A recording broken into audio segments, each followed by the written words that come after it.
Yo, what's good, YouTube? Welcome back to another episode of the Shooter Straight Podcast. It's your co-host, Zach. Number codes G. Welcome back to episode 33. First and foremost, we wanted to thank y'all for all the previous support we've been getting on every previous episode, the Reels, the YouTube Shorts, the support we've been getting on TikTok, YouTube Shorts, everything like that. We've been running it up on all of those platforms, and we appreciate the continued support. We appreciate the likes, the comments, the engagement, everything like that. And we will continue to pump out this content for y'all because, the World Cup is coming through thick and fast, so many new games. And obviously, we got the NFL, that's just finished up today, and we're excited to talk about that as well. So, G. Man, absolutely, man. We see all the support we get from you guys and we really appreciate it. We just got on Spotify. So if you prefer listening to your stuff on Spotify, come listen to us on Spotify. It's in the description below with all our other handles, Twitter, TikTok, all of it. We want to hear from you guys. We want to give you guys an opportunity to get your opinions on here because if we see something there, we take ideas from there. We want to keep you guys connected as much as we can. So without further ado, I'm ready to get into it. Yeah, I'm ready as well. So let me introduce this one since this one probably hits you a bit closer than I do, obviously. But Still listening. it's somewhat the same, but it's the United States versus the Netherlands in the round of 16. First game of the round of 16 in the World Cup. Obviously, we both picked the United States and it didn't go our way. But give us a little insight. What went wrong and what was your thoughts on the USA versus the Netherlands? Yeah, obviously this was really tough because obviously I thought we had a good chance of potentially getting a win in this match, coming into it, because of the way we had been playing and also that Netherlands, they had been, convincing they were able to win their group, but not quite that convincing as like, oh my God, they're that much better.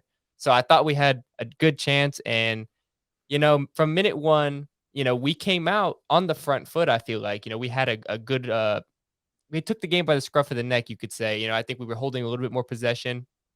And I thought, we were creating chances. And ultimately, within like 3 minutes of the game, Pulisic had a gorgeous chance. It was like the heavens had opened up and the I dreams start. I thought it was offside when I first saw it. I was like, "There's no I way think Christian Pulisic is that open." that's what I thought too. Everyone did because like everyone just kind of stopped and Pulisic somehow got this wide open, one-on-one with the goalkeeper, and then he misses it. And then honestly, as soon as that happened, I was like, you kind of take a little bit of positive from it, like, wow, okay, we created a really big chance. Hopefully we can keep on the pressure. But also, bro, when you're the underdog per se, and you get such a glorious chance to take the lead, you have to take advantage.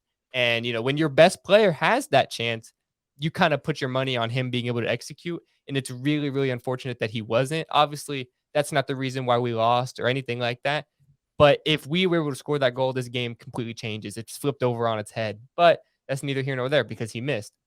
Continuing forward, the Dutch, they came in, and you have to give a lot of credit to Louis van Gaal. I did in my initial reaction video that I posted right after. And now that I've had a little bit more time to think about it, Van Gaal, what a tactical masterclass he had in this game. You could tell he was the more experienced coach in these situations, and you can tell that he, just what he won the coaching battle in this game. His tactics were to let the United States have a little bit more possession and then to hit the United States on the counter because he felt that they couldn't stop the Dutch on the counter, that if they were able to overload, on the counter attack, that the United States wouldn't be able to stop them. And that's ultimately what kind of happened. They let the United States have the ball in the middle of the field, but they didn't let the United States attack down the wings.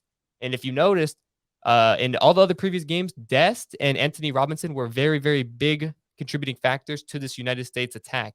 But in the Dutch game that just happened, they weren't. And that's, by design. The Dutch let the United States have the ball in the middle of the field, but didn't let them get it out in the wings because they thought the wings were the strengths of this United States team, which they are. They are very strong on the wings, but not as strong in the middle, besides like, the midfield three. But like in terms of creating chances, they don't do that through the middle at all, which is something, you have to fix. You're going to have to be able to create chances like that if you want to be able to win a game like this.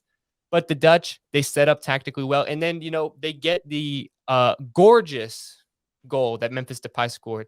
I mean, this was their first clear chance of the match, and they put together some Pep Guardiola tiki-taka genius football that, it just, from that goal, you could kind of see, okay, there is a gap between the two squads.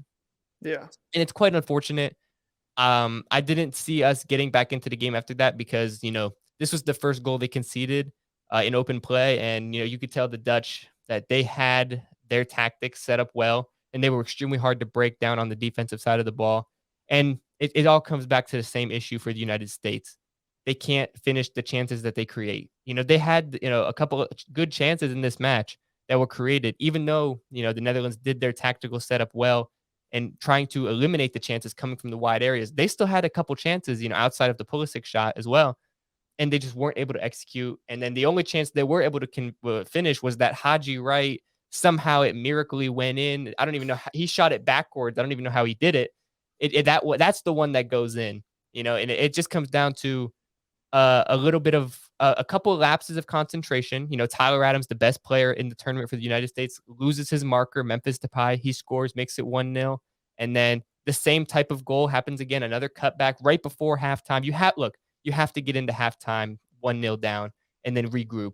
Right before halftime, the Netherlands go up 2-0, and you kind of, okay, well, this is over. Yeah. And it's unfortunate. But, you know, the United States, their expectations coming into the tournament wasn't necessarily too crazy per se. Some people didn't expect us to make it out of the group. And, I'm ultimately, this is what I said after the match immediately, and I've had some more time to think about it, and I still kind of reiterate the same point. I'm very proud of this United States team and what they were able to accomplish, getting out of the group in the way that they did, getting a tough, gritty win against Iran, showed the character of this team. And I think that there is so much to look forward to with this team, for 2026 in the future. This midfield trio of Yunus Musa, Weston McKennie, and Tyler Adams is so good, and they're going to only get better by the time the next World Cup comes around. And Pulisic is going to, continue to improve, hopefully, if he gets his playing time. Tim Weah and other players are going to improve. I think that this core group of United States players is obviously so young, and they're going to get better. And I think that they're going to be able to find some more young players that come in. I think the United States has a growing youth system with so much young talent coming through now. We've kind of finally hit maybe that golden generation, you could say. It this was Somewhat, the yeah. this was the first World Cup run for this young team, and I'm proud of what they were able to accomplish. And going forward, I'm excited to see how this team develops and how much better they can get. Ultimately, and then before I pass this off to you, the United States just needs to find its clear number 9. They have 4 years to do it. The United States has 4 years to find a number 9 who can put away the goals. That's as clear as that. Because we know this team they can already create chances. They play good football. Their midfield is very well, and they're a really solid defensive team. They just need a true talisman number 9 who can put away the chances. And if they can get that for the 2026 World Cup, I think that they have a chance not to win the tournament potentially. Well, we will see. But I think that they have a chance to finish the best that they've ever done in a World Cup. They've only made the quarterfinals one time. I think that they have the chance to do that next tournament. I think that's not crazy to say. Yeah, I would agree. I mean, when I watched this game, I think the biggest takeaway was Greg Bergholzer was completely out of his depth. He was Louis Van Gaal coached circles around him. There was just no competition when it came to coaching. He got it completely wrong, and that's going to lead on to something eventually I want to ask you about his potential future. What's your opinions on Mhm. that? But it's just the Dutch have always have pedigree in this tournament. I mean, they've always been a great team, and I think they have a good mixture of veteran players with young players. I mean, their defense led by Virgil van Dijk, the best center back in the world right now, Yeah, and that's just everything tactically. They knew the USA wanted the ball, but they knew they couldn't create chances and really finish. So they said, "You guys can have all the possession. We can have this horrible possession split." I think it was about almost 70% to the USA and 30% to the Dutch. They didn't care because when they countered, they were deadly. Just having Memphis Depay being there, the poacher right there in the box, it was a gorgeous goal. It it was was. perfectly built goal. And the US tried to create similar chances. A lot of cutbacks were very similar, but just a little not there. I think they're just lacking that number 9. But the Dutch played spectacularly well. They surprised me. I thought, I didn't think they had that all going offensively. I didn't think they could really score the ball that much. I didn't think they'd score 3.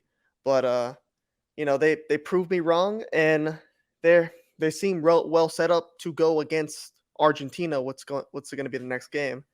And I mean, most of this really comes down to the fact that Greg Bullholtzer, I always mess up his name. He had a weird name, man. But I think he just set this team up tactically wrong. I mean, it sucks to not have a real number 9, but this team I think was good enough to beat the Dutch, but it's hard to overcome all the factors that, the Dutch just have better veteran players. They have pretty good young players, and just their pedigree in this tournament is Yeah. just is about as good as about as good as it gets. I mean, Yeah. it's the Dutch, And, and they and play.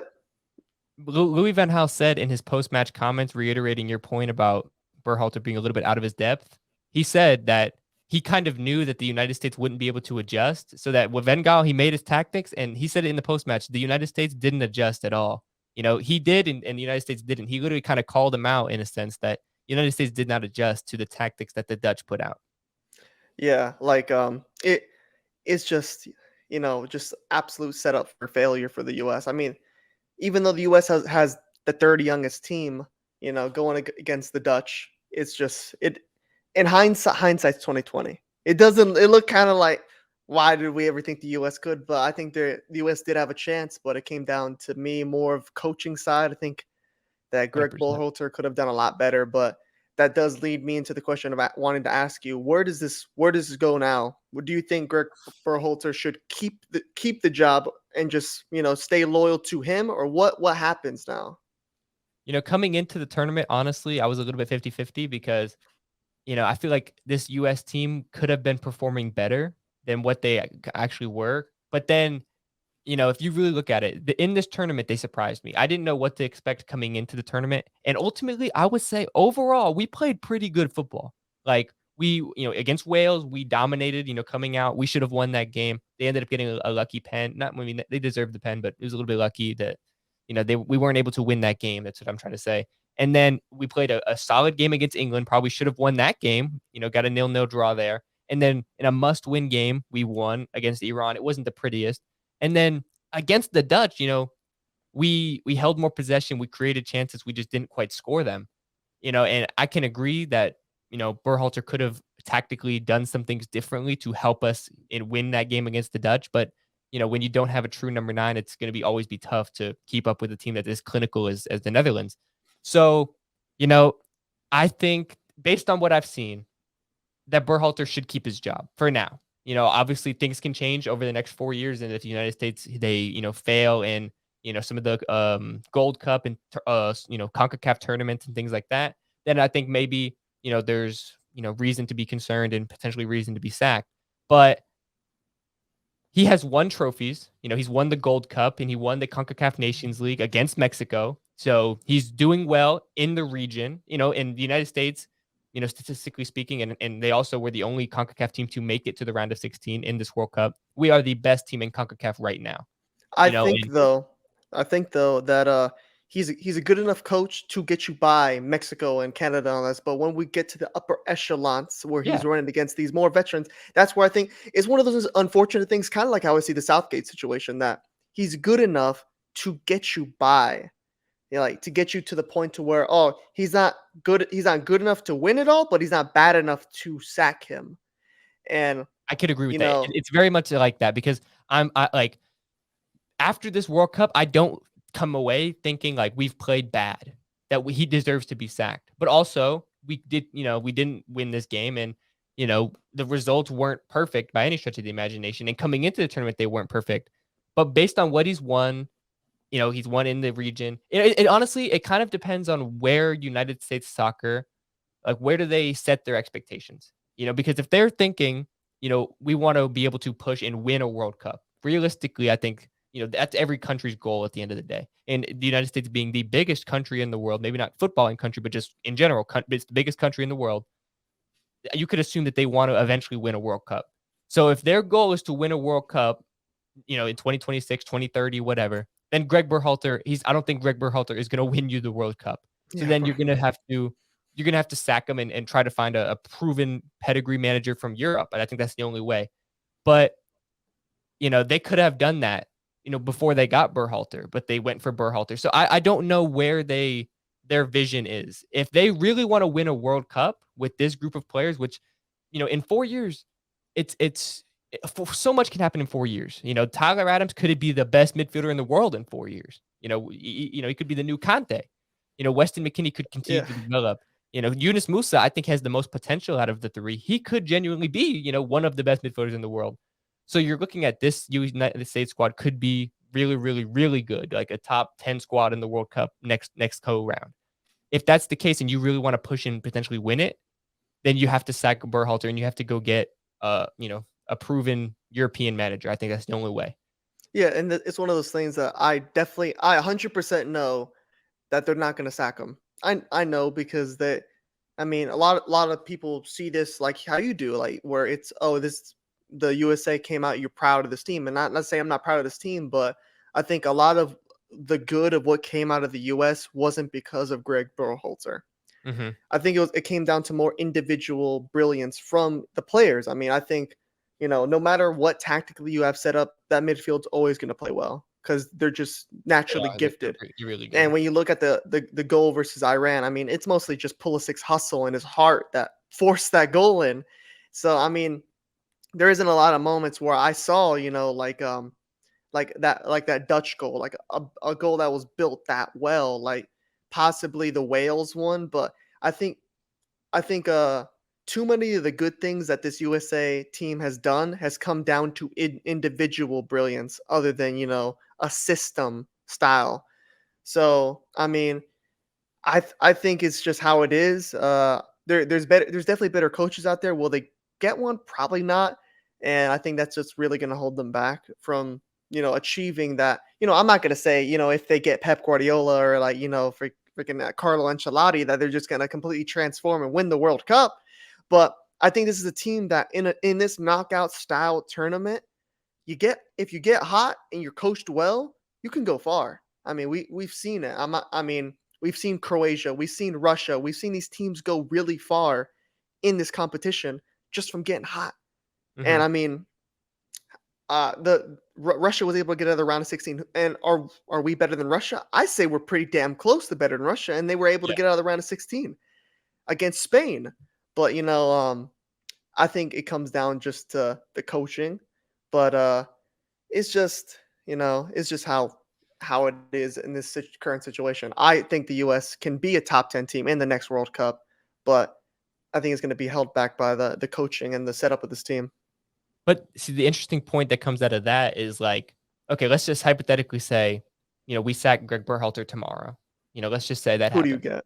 Who do you get? Yeah. Not only who do you get, but then okay, let's look at it from a manager from Europe. Well, let's look at it from, let's just say, Mauricio Pochettino's perspective, because he's one of, if not the best He's manager available I right now. think, yeah, and he's still available. Yeah. So let's just look at it from his perspective. A European proven manager. He has his run of the mill. He could pick whatever he wants.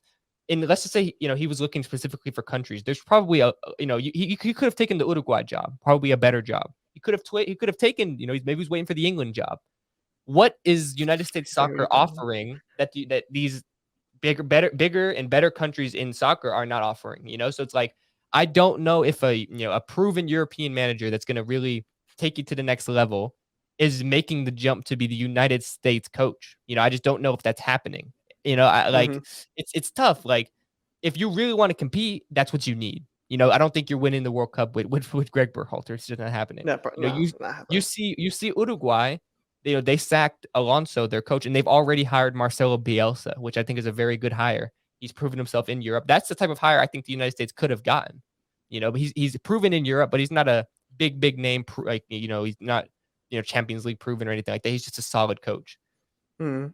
But the top of the top upper echelon, I don't see them going to the United States. So I think it's tough because the United States is always picking from, like, the second best pool per se. They're not getting the elite coaches. They're getting like even if they did get a European coach, they're getting the second best kind of options.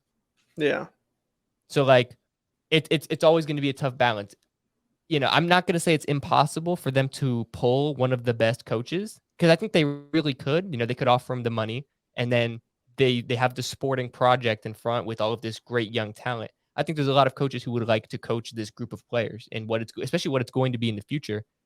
Like, there's a lot of coaches that could look at the United States program and say they're really building something here. But there's also, it's a tough debate between how much, better is someone like a Marcelo Bielsa compared to a Berhalter. I think I mean Bielsa's better, I think, but are they going to stack Berhalter just to get somebody like that? Yeah.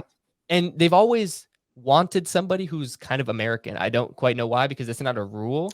Yeah, I feel like that's Ever with since every nation though, ever you know, since to be ever since fair. because they had Klinsmann who was German, and I think that was a that was the perfect type of guy, because he had a great style of football.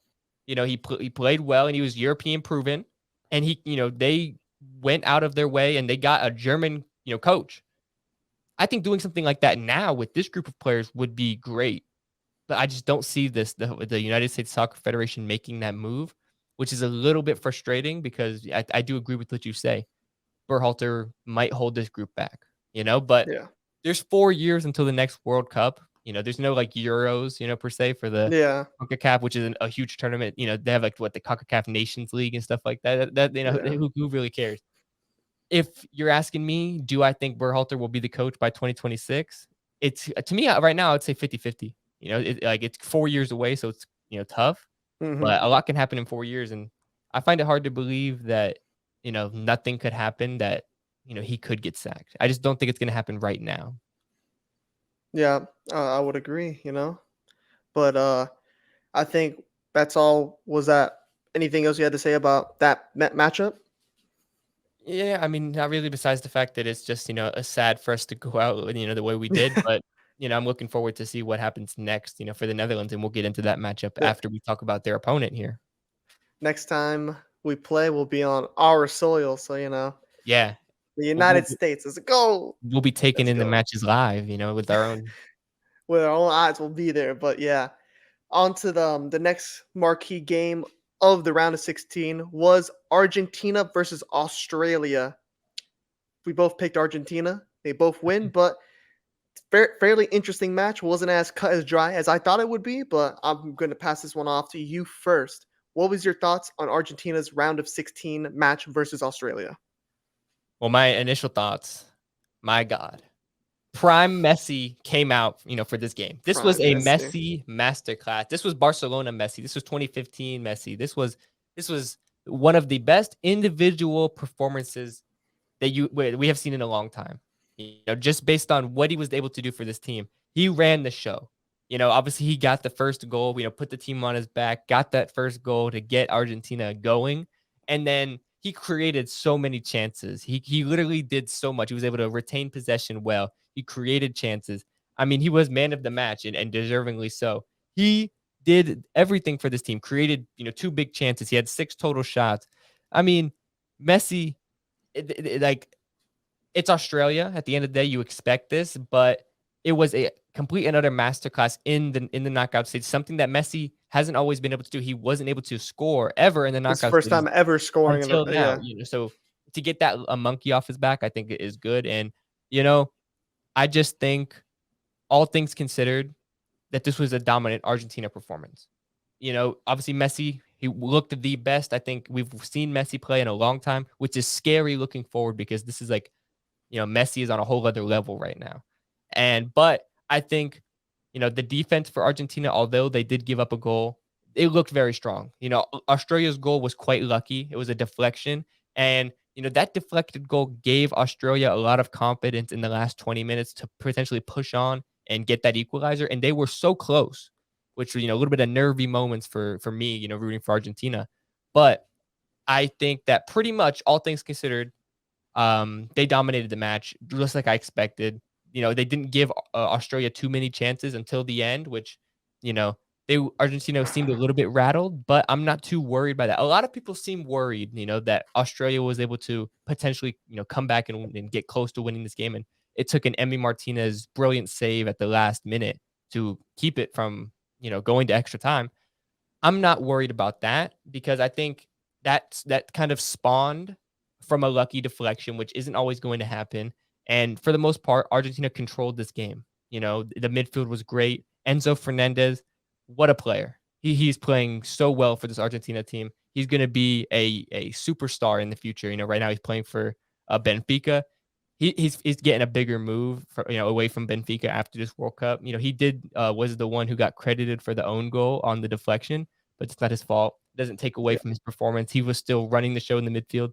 And what is kind of scary per se, I think Rodrigo De Paul finally has arrived at this World Cup. He has finally arrived, and He's finally starting to play. he's had a decent performance here, and that's what we needed for this Argentina team, because obviously he was never going to get dropped because they believe in him and he's so key to this team, what he can offer, and he has Especially what he did on the second goal. I mean, they were on the Australian goalkeeper like piranhas on fresh meat, dude. exactly. That just shows the pressure of this team. That I'm gonna go into a little bit more when you pass it off, but that's stuff that you love to see if you're a fan of Argentina. How this club is willing to boom jump on you as soon as they get a chance. They're on you. They're pressing machines, kind of led by DePaul, but also the player that I wanted to touch on next, Julian Alvarez. My word, this guy is perfect for this Argentina team. He is the perfect striker to play with Messi for this Argentina team. He is a pressing machine. He never stops running. Run, run, run. And then when you have a guy like DePaul, run, run, run. This Argentina team just runs. They will press you until their lungs collapse, and they just keep going. And Alvarez was able to get his goal based on the pressure that DePaul and him both gave. And they ended up taking him off for Lautaro, and obviously they were kind of resting Julian for the next game here against the Netherlands. But Julian Alvarez is the clear starter for this team going forward. There is no doubt. Lautaro, you had a good run, but it's Julian Alvarez's position now. You lost it, because this guy is perfect for this team. He links up with Messi well, and he's a clinical finisher, especially at such a young age. He finishes the chances that he does get. And we saw Lautaro Martinez come on 3 big chances in 20 minutes, and he missed all three. He fluffed them. It was Yeah, absolutely, this was a Lukaku-esque performance. it was not good. It was terrible. So, it's unfortunate because I think Argentina might need Lautaro to be, confident and ready, and when they need a goal at some point in the course of this tournament. I But just after that, I think he's out. I think I he's know, completely checked out. It's to come back. It's gonna be if he somehow comes back from this and like really because he's only going to be playing killer's role. Like we're talking about, he might be playing and he's going to be well for sure. He's playing the Netherlands, and the next round you could be seeing Brazil, and then you could be seeing possibly France or Portugal. It's like it's not going to get much easier competition than Australia. You oh had yeah, to you had to bag your goals against Australia to get that confidence. I don't know if he's going to get that against these upper and echelon teams. So I I'm think that kind of I think I'm he already always. checked out on him. Well, I mean, look, Julian, like for the rest of the tournament, Julian Alvarez is the starter. It's already kind of Yeah. locked and And confirmed. that was Argentina without Di Maria. Yeah, Di Maria was out. I think he's not. I think he'll be okay to play for the Netherlands. If not, I think they'll definitely need him Netherlands, but I wouldn't count them out if they didn't have Di Maria. I mean, they yeah. played really well, without him, but it always helped to have Di Maria. I think he will be back, and obviously, you know, Gomez is not the worst replacement, but he's not, the best either. He can only really give you 45 minutes. I mean, You, he's a bit up there in age. you need Di Maria, you want Di Maria, but my overall takeaway from this performance is that I'm not worried about the last 20 minutes like some people are. And overall, ever since the Saudi Arabia game, we have seen nothing but Argentina dominance in all of their games, I would say. Besides the last 20 minutes of this game, that was a little bit shaky. But like I said, I don't really not worried about that. And I think that based on this performance, Messi, he seems to be a man on a mission right now. He's on a whole other level. It's him and Mbappe at the top of the world right now, and that's about it. We'll get into France in a little bit here. Mhm. But overall, going into the Netherlands game, we'll talk about that and give our predictions for there. But I'm confident for Argentina going forward based on what I've seen. Yeah, I mean, when I watched this game, my main takeaways was how how does anybody doubt that this is not the greatest player we've ever seen? Lionel Messi is a man possessed. This guy is transformative. When you see him, he makes people that can't walk walk. He makes the blind see. He does everything, everything you can imagine. This guy is brilliant for the game. And he's done it again. What was there any doubt he would do it again? He's never scored in the round of 16. He's done it now. When his team needs him, he shows up. He played well. Argentina dominated this entire game, except for the last 20 minutes, but that did come off mostly of deflection that gave this Australia team a boost. But before that, it was all Argentina. Argentina were all over them.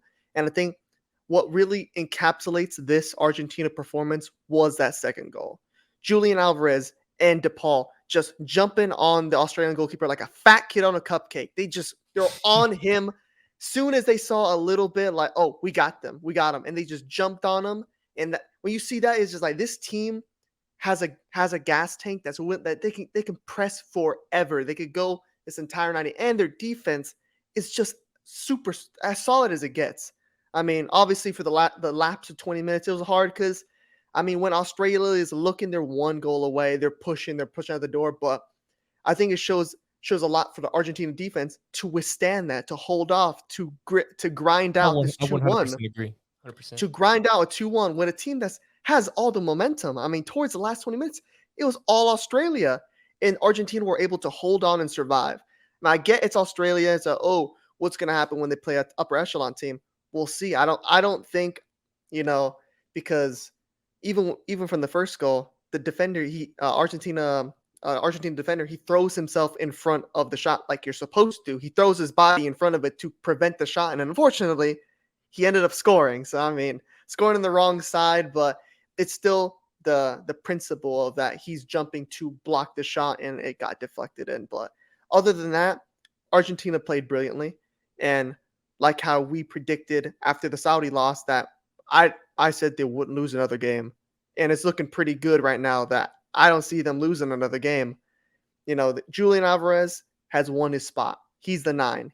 Like the number on the back of the jersey. He is the 9, and it's crazy to me because I thought Martinez definitely had that. He's more proven in Europe. He's won a title at Inter in Italy. That's throwing off Juventus's long reign, but he's just hit a bad rut of form, and unfortunately, he's got a bit of the Higuain sickness of where he's pretty good for club, but he's shocking right now for his nation. But it helps to have a kid like Julian Alvarez on the bench, willing and ready to jump in and have the fitness to be able to do what he does. I mean, he was on the bench. I mean, he hasn't been playing that much, and he has the fitness for days. What does this guy do? Does he just, he's as soon as he's off the pitch, he's back in the training room? This guy has a gas tank that's unmatched. And I think for Messi, you have to put Messi with a kid like that because he's not here to press anymore. He can't really do it.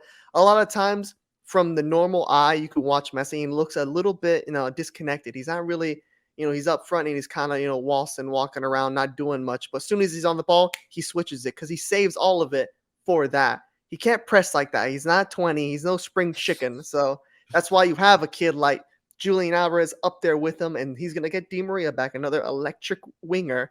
That's going to make this team even better. So, like, I have high hopes for this Argentina team. Still backing them to win it all, and I'm super excited to see them play the Netherlands. That's a great matchup. These two teams have had many matchups in the past in the World Cup.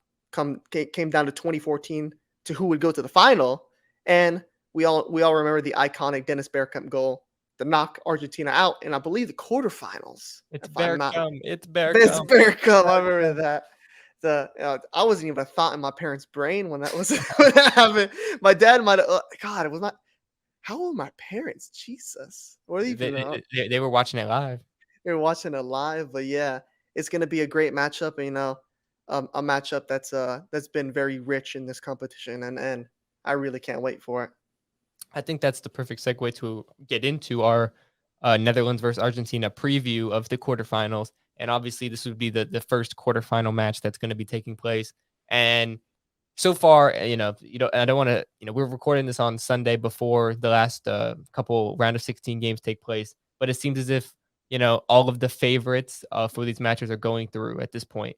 But so this is, two elite nations in this competition with pedigree, going at it. This is what you wait for. When you watch the World Cup, these are the matches you want to see. The best of the best going at it. The Netherlands versus Argentina. This is what you kind of want. And there's another one that we're going to talk about in a little bit here, France and England. That's the other one. Mm-hmm. What a matchup that is. These are the matchups you live for. And I'll go ahead and get, we both think Argentina is winning it all. So I think we know what's going to happen here. But what do you expect for this match is the right question. So what are you expecting in this match? I think the Dutch are going to come out and they're going to play. They're going to come out playing well. I mean, they came off a pretty good win against the United States. They're going to be set up well defensively, led by Virgil van Dijk. And that's what this game is really going to come down to. How well can this defense play against Argentina's offense? How could because they're not going to really, they have to plan around stopping what who Messi gives the ball to, because you're not really going to stop Messi. You just have to stop, you cut him off of who he's feeding the ball to. And Argentina's defense has been great, but they can be get at. Like you can get this defense, but Gakpo has been playing really well. Depay has looked like he played very well against the United States. I mean, he looked like Dennis Bergkamp. I mean, like he was playing well, but I just think this defense is going to do just enough to hold off the Netherlands attack, and it's going to be a very close game. I see this one possibly going to extra time. This is going to be a very, very tough game, and I can only see it, you know, being won by one goal. So I'm going to say Argentina win this game 2-1. I think they're gonna let one in, but I think it's gonna be Argentina score first, Netherlands tie, and then possibly a goal extra time. I'm thinking, because God, it's gonna be really tough. Like, this Netherlands team's gonna be tough to break down. But if there's any team that's gonna break down Netherlands, it's gonna be a team led by Lionel Messi. Yeah. Well, yeah, I think that there's one thing I can expect going into this match. Van Gaal is going to have this team set up very well. You know, he's a tactical mastermind, you could say. And I think that, him putting his full focus on, first of all, how to stop, this Argentina attack led by Messi. And also, how is he going to set up, his attack to go against this Argentina defense, which looks almost unbeatable, is with like, very difficult to break down, very difficult to score against. And a lot of that is also because of the Very help, physical defense. and it's also, helped by, guys like Rodrigo De Paul in the midfield who, never stop running. They will, they just are, help really much, so they help out that defense, and they allow it Hmm. to, be as good as it is. So I think you can expect Van Gaal to have this team set up tactically well, and very similar to the United States game. It might come down to who wins that tactician's battle, who wins the chess match between Scaloni and Van Gaal. And it's going to be tough because I think these two teams, the Netherlands, with their kind of five at the back, but it's attacking, but it's a five at the back. It's going to be very difficult to break down. I think it's very important for Argentina to score first in this match, because I don't think you want to be chasing the game going against a defense led by Virgil van Dijk, and they got Ake playing on great form. And Delete didn't even play against the United States. It was Timber. I don't know if Delete is coming back into the side for Argentina. But basically the point is that the Netherlands have great center backs, and also they have Dumfries, who is on, you know, I mean, after this United States game, he's on the best form of his life. Yeah. He was looking like Cafu against the United States. I mean, an absolutely unbelievable performance.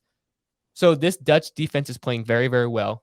So I think you don't want to be chasing the game, So I think the Argentina, similar to every other game besides the Saudi game, which they dominated as well, but they're gonna try to hold the possession, and I think the Dutch might kind of let them have the possession. I think they're gonna be trying to hit Argentina on the counter, and I think Argentina is gonna try to hold the most possession and break them down. And who is gonna win that chess match? I think that's what this game is gonna come down to. And I back Scaloni, and also I back Messi to be able to do that. I think that Julian Alvarez bags another goal, and I think Argentina win this game 2-1. I think and I could see it going to extra time, but I think 2-1 in normal time. I think it's going to be one of those games. It's going to be very, very close because I think Gakpo is going to, really announce himself on the world stage, with this match. I think he probably bags a goal he didn't bag against the United States. I think he does get a goal here because he's been on unbelievable form. And, you know, if there's one thing I can expect, it's a Lionel Messi masterclass. I think if he was putting on the show that he put on against Australia, I can expect a similar performance here. And if Messi is playing like that on that form, I'm like it's almost impossible to stop. Yeah. You are not beating this Argentina team when Messi's playing that well. You know, it was the scoreline against Australia was unflattering to Argentina because they could have won that game 6-1. They could have won that game 7-1. It could have been an absolute blowout. They just didn't take their chances, which is why it's going to be very crucial for Argentina to put away their chances that they do get. But I think that they will because hopefully Julian Alvarez gets a couple more of those chances instead of Lautaro Martinez.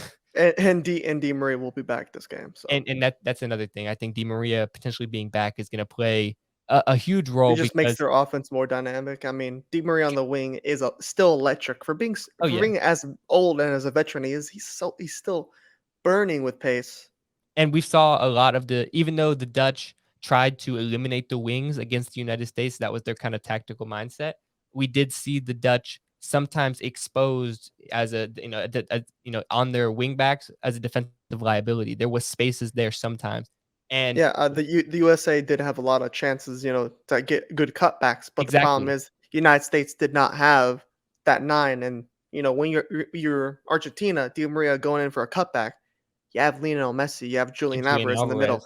Alvarez. I fancy their chances a lot better than, Timothy Weah, I find it to be fair, I think, I well, that's the point. I think that it's gonna be Lionel Messi running at Daily Blind.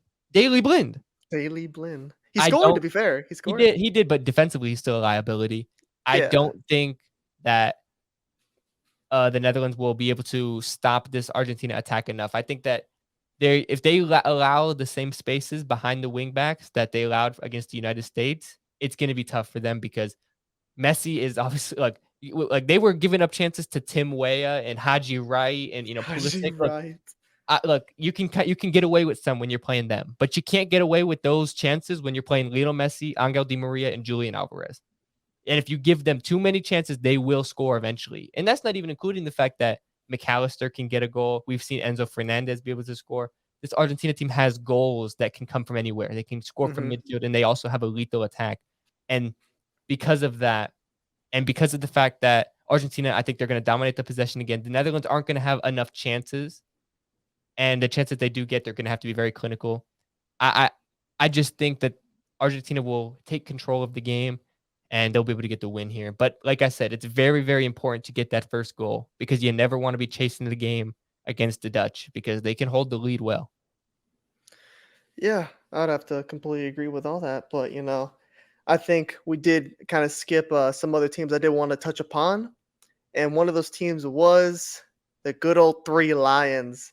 England played Senegal today that we watched the game, and I wanted to actually take this one on first because Uh-huh. I had some things to say if that's okay with you, I don't care. but, you know England versus Senegal. I think as soon as they released the lineup and I saw Phil Foden, I said, "This, tonight's gonna be good. Today's gonna be a good day." And what can you say? Phil Foden, 2 assists. This guy is electric. He should have been playing from the get go. He should be one of the first names on the team sheet. This guy is he's changing. This 11 is showing to be one of the most talented England squads ever. They're so well set up, but it's still dicey when it comes to playing. They did play Senegal. It's Senegal, to be fair. But Senegal, champions of Africa, very, very good team. And just how England tore them apart was a sight to see. Jude Bellingham played absolutely brilliant. And Harry Kane was able to finally get a goal, but played very well. This England team, even when I first saw Jordan Henderson back in there, Jordan Henderson grabbed the goal. He played well. I was like surprised Mason Mount was taken out for Henderson, but Henderson played well, and I think he is always a good guy to have because just the pedigree and the championships that this guy has won. He's about as grizzled a veteran as you can have. You know, especially next to a guy like Jude Bellingham, who's still green behind the ears. He's still getting up there. To have that guy next to him is going to help Jude a lot. And you know they were able to keep a clean sheet, and they played very, very well. And finally, hard to more describe this team. I mean, it was a amazing performance, and it has me looking really good. It's going to be a very interesting game. I think we're going to see possibly the best football of the tournament against France. England versus France. I think that one's going to be a real give or take. I mean, they're both so well talented, but we'll probably get into that later. But I got to give props to this English side. It played absolutely brilliantly. You know, Gareth Southgate, he has these somewhat every now and then good performances, but my opinion has still not changed on him. I think he's still not the guy, but this team is so brilliant. This team is so talented. They could have a blind man in a wheelchair as their coach, and they still would play very well. Yeah. Um, I, you didn't quite say what I thought. And okay, look, England, they obviously won this game and they played very well to do so. It was an overall, all things considered, a dominant performance. When you take in the full 90 into account. But watching this game, and from the very beginning here, until England scored that first goal, which was Jordan Henderson of all people, and who would have thought? Senegal were the better team. That's just what it is. Senegal we're at 0-0. Senegal were creating the better chances, and they should have been up 1-0. They missed a glorious chance Yeah, that they weren't able to put away. I would agree that they had a very good shot saved by Pickford. Great save. They did. You know. So I don't like how Gareth Southgate had this team go out in the first half. They were able to get the goal, but I just think that they came out and they kind of let Senegal have too much. This England team is by far the better side. They should have dominated the match from moment one. They should have been creating chances from moment one. But it took, a brilliant play from Jude Bellingham on the counterattack to get that first goal. And once they got the first goal, they never looked back. And because Senegal, they had to adjust what they were doing, and England kind of adjusted, and then the match was over at that point. Because once England got the first goal, I didn't see Senegal able to put a foot back in the match. It was always going to be over at that point. But it came against the run of play. Senegal were playing so well and that's Gareth Southgate. I don't know why he doesn't have these guys coming out from moment one and pressing constantly high tempo, trying to put their foot on the gas and get this game over with. Pretty much, they could have. I don't know if they would have scored earlier than what they did. They scored in the 38th minute, but my problem is just the mindset.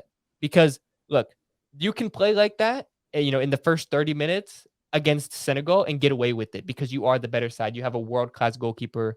I mean, maybe not for club, but when he puts on the England shirt, Jordan Pickford, he's always class. He always saves them when they need him, and that's what he did again.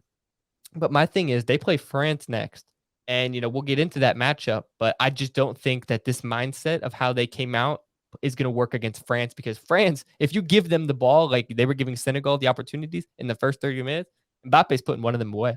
But look. Has to be seen that it took England to the 38th minute to score. After they scored, they completely dominated the They game. did. But you have to look at it from a little bit of the other way, because we were just giving Argentina props for dominating up until that last 20 minutes. I think since we're looking at this game a little bit, more we're against Southgate, I have to be a little objective.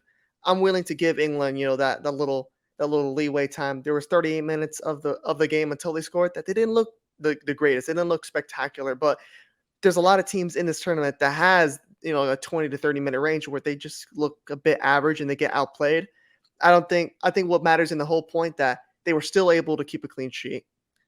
And this England team, after they scored, they didn't look back, and they looked dominant from there on forward. I mean, it just comes down to the subs. I mean, they're just after playing Phil Foden for an hour, you have to now deal with Jack Grealish. It's just like you have to deal with Rashford, and Saka played well as well. I mean, coming off as a starter. I mean, I'm willing to give them that leeway of not looking the best, not starting off the game the strongest. But then again, it matters how you finish the game, who's the winners, who's the losers. And Look, I think yeah. compared to Senegal and Australia, Senegal's better than Australia. And I know I'm comparing a lot Argentina to England, but I was willing to give Argentina that little way. Last 20 minutes, it's tough to hold off, but in the first, when it's 0-0 and Senegal's pressing and they're getting great chances, it took a little bit of time for England to settle in the game. And as soon as they took control, they didn't let go. Well, and look, I give England their props for being able to do that. But my thing is, when you look forward, and if you look, England, our expectation for England coming into the tournament, and still is now, they have a good enough squad to win this whole thing. My thing is, look, it's not getting any easier. They play France next, and if they're able to beat France, now we're looking forward to potentially Portugal, or I think who else would they play? Potentially Spain. I don't know. So Yeah, it's not maybe. getting any easier. So I just think you would expect and you would hope that England would have come out better, and because when they play the another top side like a France, I don't think you can have you can't have as many lapses of concentration. You have to come out on the front foot, and you're gonna want to not start off as slow as they did, I think, in this match. But all things considered, this England squad still dominated the match. All like when you look at it from a whole, they did dominate the match. They won the match, Mhm. and being so negative, now I want to give them their praise. What a performance from Jude Bellingham in this match. Absolutely ran the show. Got the assist on the first goal, which was a brilliant counterattack. And then another brilliant counterattack for the second goal. He stopped the Senegal attack right in its tracks, drives down the pitch, gets fouled, and he gets back up. He doesn't fully go down. He's able to hold his balance up, get the ball off to Phil Foden, who then passes it to Kane. Brilliant counterattacking goal. Jude Bellingham, what a player, what a performance. The price tag is only going up. Whatever club does sign Jude Bellingham, they're going to pay that $150 million price tag or more than that now, because what a player. And it just goes to show how good this England squad is, because they might have the best midfielder in the tournament. Jude Bellingham at this age, he might be the best midfielder in the whole tournament right now, just of how good he's playing and what he offers to the team, not only defensively, not only in possession, but in the attack. He can make the final ball, he can score, and he can lay off that final pass. He's at 19. What is he? 19, I think. Either Yeah, 19 or he's 20. I 19. think 19. He is He's so 19. He's decisive, 19. so decisive, and he doesn't make a Bro, wrong how is he mistake. He doesn't 1 year make a younger than me, dude? This is some bullshit then. but he doesn't make a mistake. Like at 19 years old, you could expect potentially a bad pass. Your final ball wouldn't be as developed at that age, but he always makes the right pass, and his final ball, his final ball that he had for Henderson, was perfect. And then he's able to set up Foden, who sets up Harry Kane. It was just an absolute brilliant performance, and it's impressive that this front three, when I saw the lineup, we've been vouching for him. I have to give my props to Garrett Southgate. I don't think I don't know what he was telling this England team. Maybe more of the players. They didn't start off strong, but I think the lineup was pretty perfect. I didn't expect Henderson to be in there, but he played well, and Garrett Southgate answered our prayers. You listened and you started Phil Foden, and this is what happens. Thank God. You get a dominant win. He gets 2 assists. What a performance from Phil Foden. All things considered, it's a dominant win from England. It's what we kind of expected, because Senegal doesn't have their best player. But, it's we'll probably well, actually, we'll look forward to their opponent. We'll look at the game that France just played before we get into this matchup between England and France in the quarterfinals here. But it was a good performance for England, but I'm concerned potentially of how they're going to do against France. But we'll see. I mean, yeah, France are the world champions. So, I mean, just as France or England is fearing France, France definitely has to fear England. What just the pure talent this team offers. But yeah, I would agree that both these teams are highly capable of winning it all. Well, yeah, and look. I think this is the perfect segue into the match France just played this morning, which was obviously their match against Poland. They finished the Poland was the runners up in Argentina's group. So Hmm. coming into the match, we did say this was a good measuring stick for how France would potentially match up with Argentina. That could be a potential final matchup. They're on the opposite side of the bracket. That we could see that final. Hmm. And it kind of is a good measuring stick to see. Okay, well, if Argentina dominated Poland, let's see what France is able to do. And I'll go ahead and get your thoughts first. What was your initial reaction to this match? And all things considered, France were able to get the win. So what did you think? The game started out fairly competitive, more competitive than I really thought it would be. I mean, up until Giroud was able to score, I thought Poland weren't as bad as I thought they were going to be. I mean, they were better than I said they were, and this game really just comes down to Kylian Mbappe. Kylian Mbappe is the best player in the world. Messi may be the greatest player of all time, but right now, Kylian Mbappe is the best player in the world. This guy just does it all, man. Just the speed, the finishing, just how his IQ, just the little hesitation shot. He hit it twice this game, and they're rockets. This guy's got rockets in his feet.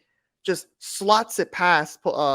Chesney, who Chesney's had a great tournament, but the shots Mbappe was pulling off, you could have two Chesneys in there. He's not going to save any of them. Just how this team has that weapon, has that Kylian Mbappe, and I think he's already foregone that he's winning the Golden Boot. He's gonna win the Golden Boot.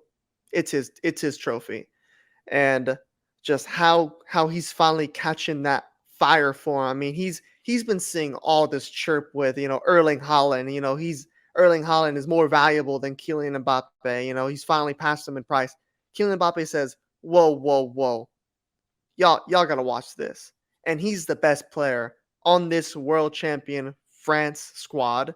And right now, he's the best player in the world. He's after this performance. I mean, we thought Messi was great versus Poland. Mbappe just proved he was even better. And just from that individual performance, this France team is so dangerous and it's so deadly. I mean, even with Mbappe and Dembele and Giroud being having the most goals in, in French history and for their nation. I mean, it's impressive. He's like we've touched upon, the most underrated striker probably of our generation. But I saw a lot of good things for this French team, and they just when it came down to that they had that little same period with most teams where it comes out competitive, but when France hit the gas, they just they go for the throat and they absolutely took Poland out. Yeah, honestly, when the match first started, I agree with what you said. It was kind of surprising because I didn't expect Poland to create the chances, and Poland they were creating some good chances at the beginning of the match. They had France a little bit on the ropes. So I honestly I didn't expect that at all. I kind of expected France to run away from the match with the match from the very beginning because there was just a big gap between the squads. And after what I saw against Argentina for this Poland team, like that Argentina performance was just absolutely terrible. So I didn't expect too much coming into this match, and I was surprised. I think that Poland were actually kind of unlucky to not score earlier, but it's kind of the same thing with England. It's a little bit. I got on England for not starting off strong, so I have to say the same thing about France. They didn't particularly start off strong either, so I can't criticize one and not the other. So that's a little bit of a thing where you would expect and you would hope that they could come out and put their foot on the gas from minute one and be a little bit better. But obviously, it's always going to be tough. It's the World Cup. It's the round of 16. It's always going to be tough.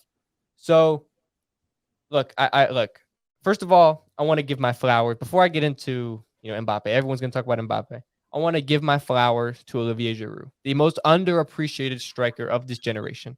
He officially becomes France's number one leading goal scorer in the country's history. Mbappe will soon take that record off of him, but for now, it's Giroud. And look, this guy has done nothing but win everywhere he goes. In the French league, Montpellier, he won. Arsenal, he won. Chelsea won a Champions League.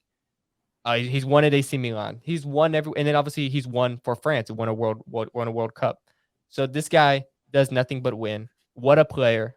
So underappreciated, and he's honestly one of obviously Benzema would have been almost better because he's one of the best strikers to play off of. But for Mbappe, the way that he likes to play, Giroud is one of the best players to have with Mbappe because he can play off of Giroud. He's a more target man, and lets Mbappe do his thing. Similar to Ronaldo when he was playing for Real Madrid, played off of Benzema very well. Vinicius now for Real Madrid plays off of Benzema very well. Mbappe, when he plays for the French national team, is able to play off of Giroud so well, and it allows for this team to have the success that it does in the attacking third. So, Giroud is very important to this team. I was happy to see him get his goal, and I'm just, happy for him to break this record from Thierry Henry. However, he's not going to have the record for very long. And the reason why he's not going to have the record for very long is because the best player in the world is Kylian Mbappe, and he's coming. He's already won the Golden Boot pretty much. Give him it now. It's wrapped up, signed, sealed, delivered. I don't see anyone outscoring him. And what a masterclass he put on today against Poland. The finishing was absolutely sublime. I mean, we're talking about two rockets. It looked like did the new power shot on FIFA. He absolutely laced it. I mean, look, no keeper in the world is saving those shots. I don't care if you have, prime Neuer. I don't care if you have two Neuers. I don't care if you have two Chesneys, like you said. No one is saving those shots. And I think that it is so apparent that Mbappe is currently the best player in the world. And look, I love Messi. He's the greatest player of all time. But this is Mbappe's tournament right now. He showed out in the last World Cup when they were able to win. He was the youngster who kind of broke onto the scene. Now, Mbappe is the best player in the world at the moment, and he's going to win the Golden Boot. And honestly, he might get the golden ball if France are able to win this thing. Hey, look, if Mbappe leads this French team to another World Cup, which would be back to back, he's already cemented himself as potentially a top 5 player ever. It's crazy to Mm, say, but this guy, look, I think by it's the end that's of way too early to say. his career, he might be up there as the GOAT. It's not crazy to say that, but Uh, his I resume his you know, resume is going to be crazy. Let's just look. His resume is absolutely unbelievable. He's gonna have the most World Cup goals in the history of the competition. He's coming for close to his record. He still has potentially 3 more World Cups, and he's already at 9. And that's not to say he's not going to score more in this tournament. The record is what, 16 or 17. He's coming for that, and he still has so much more winning to do, obviously at the club level. But look, to win, potentially he could win 2 World Cups, and even if he doesn't, he still already has one. His legacy is already cemented in the competition. But basically, the point is Mbappe. He's on a whole other level right now. He's gunning for greatness, and it's impressive to see uh this player not even potentially in his prime yet. I think he's only going to get better, which is just crazy to say. yeah, I mean, when we're talking about like the overall bigger picture, like how the end of his career, I think he's already, he could win another World Cup and he could take that closer record. But I think we're talking about possible go. I think it's hard for me to see just for the fact that he hasn't won a Ballon d'Or yet. Messi, by his age, already won a Ballon d'Or, and Messi already won a Champions League. I mean, in from what we're seeing currently, we seem to somewhat forget how good Messi was when he was 23. That this guy had already won a Ballon d'Or. He was outstandingly the best player in the world. Mbappe right now he has to duel sometimes. He has a duel Benzema, who's better. I mean, Benzema's outplayed him head to head, and even his player on his own team. I mean, Neymar and Messi have arguably had almost better seasons than Mbappe in the regular season. But that's a bigger picture. That's taken away from Mbappe as of right now. Right now, I'm talking. Not talking all time, but he's the best player in the world right now on a very good French team. And when England are looking forward to play France, I mean, you got to have Kyle Walker on Mbappe the entire time. You have to have one person on Mbappe the entire game. I don't care who it is.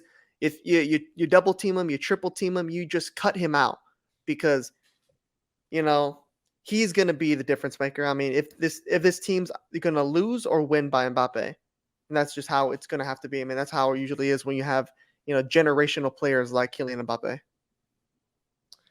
Yeah, I think there's like there's just there's nothing to say besides Mbappe.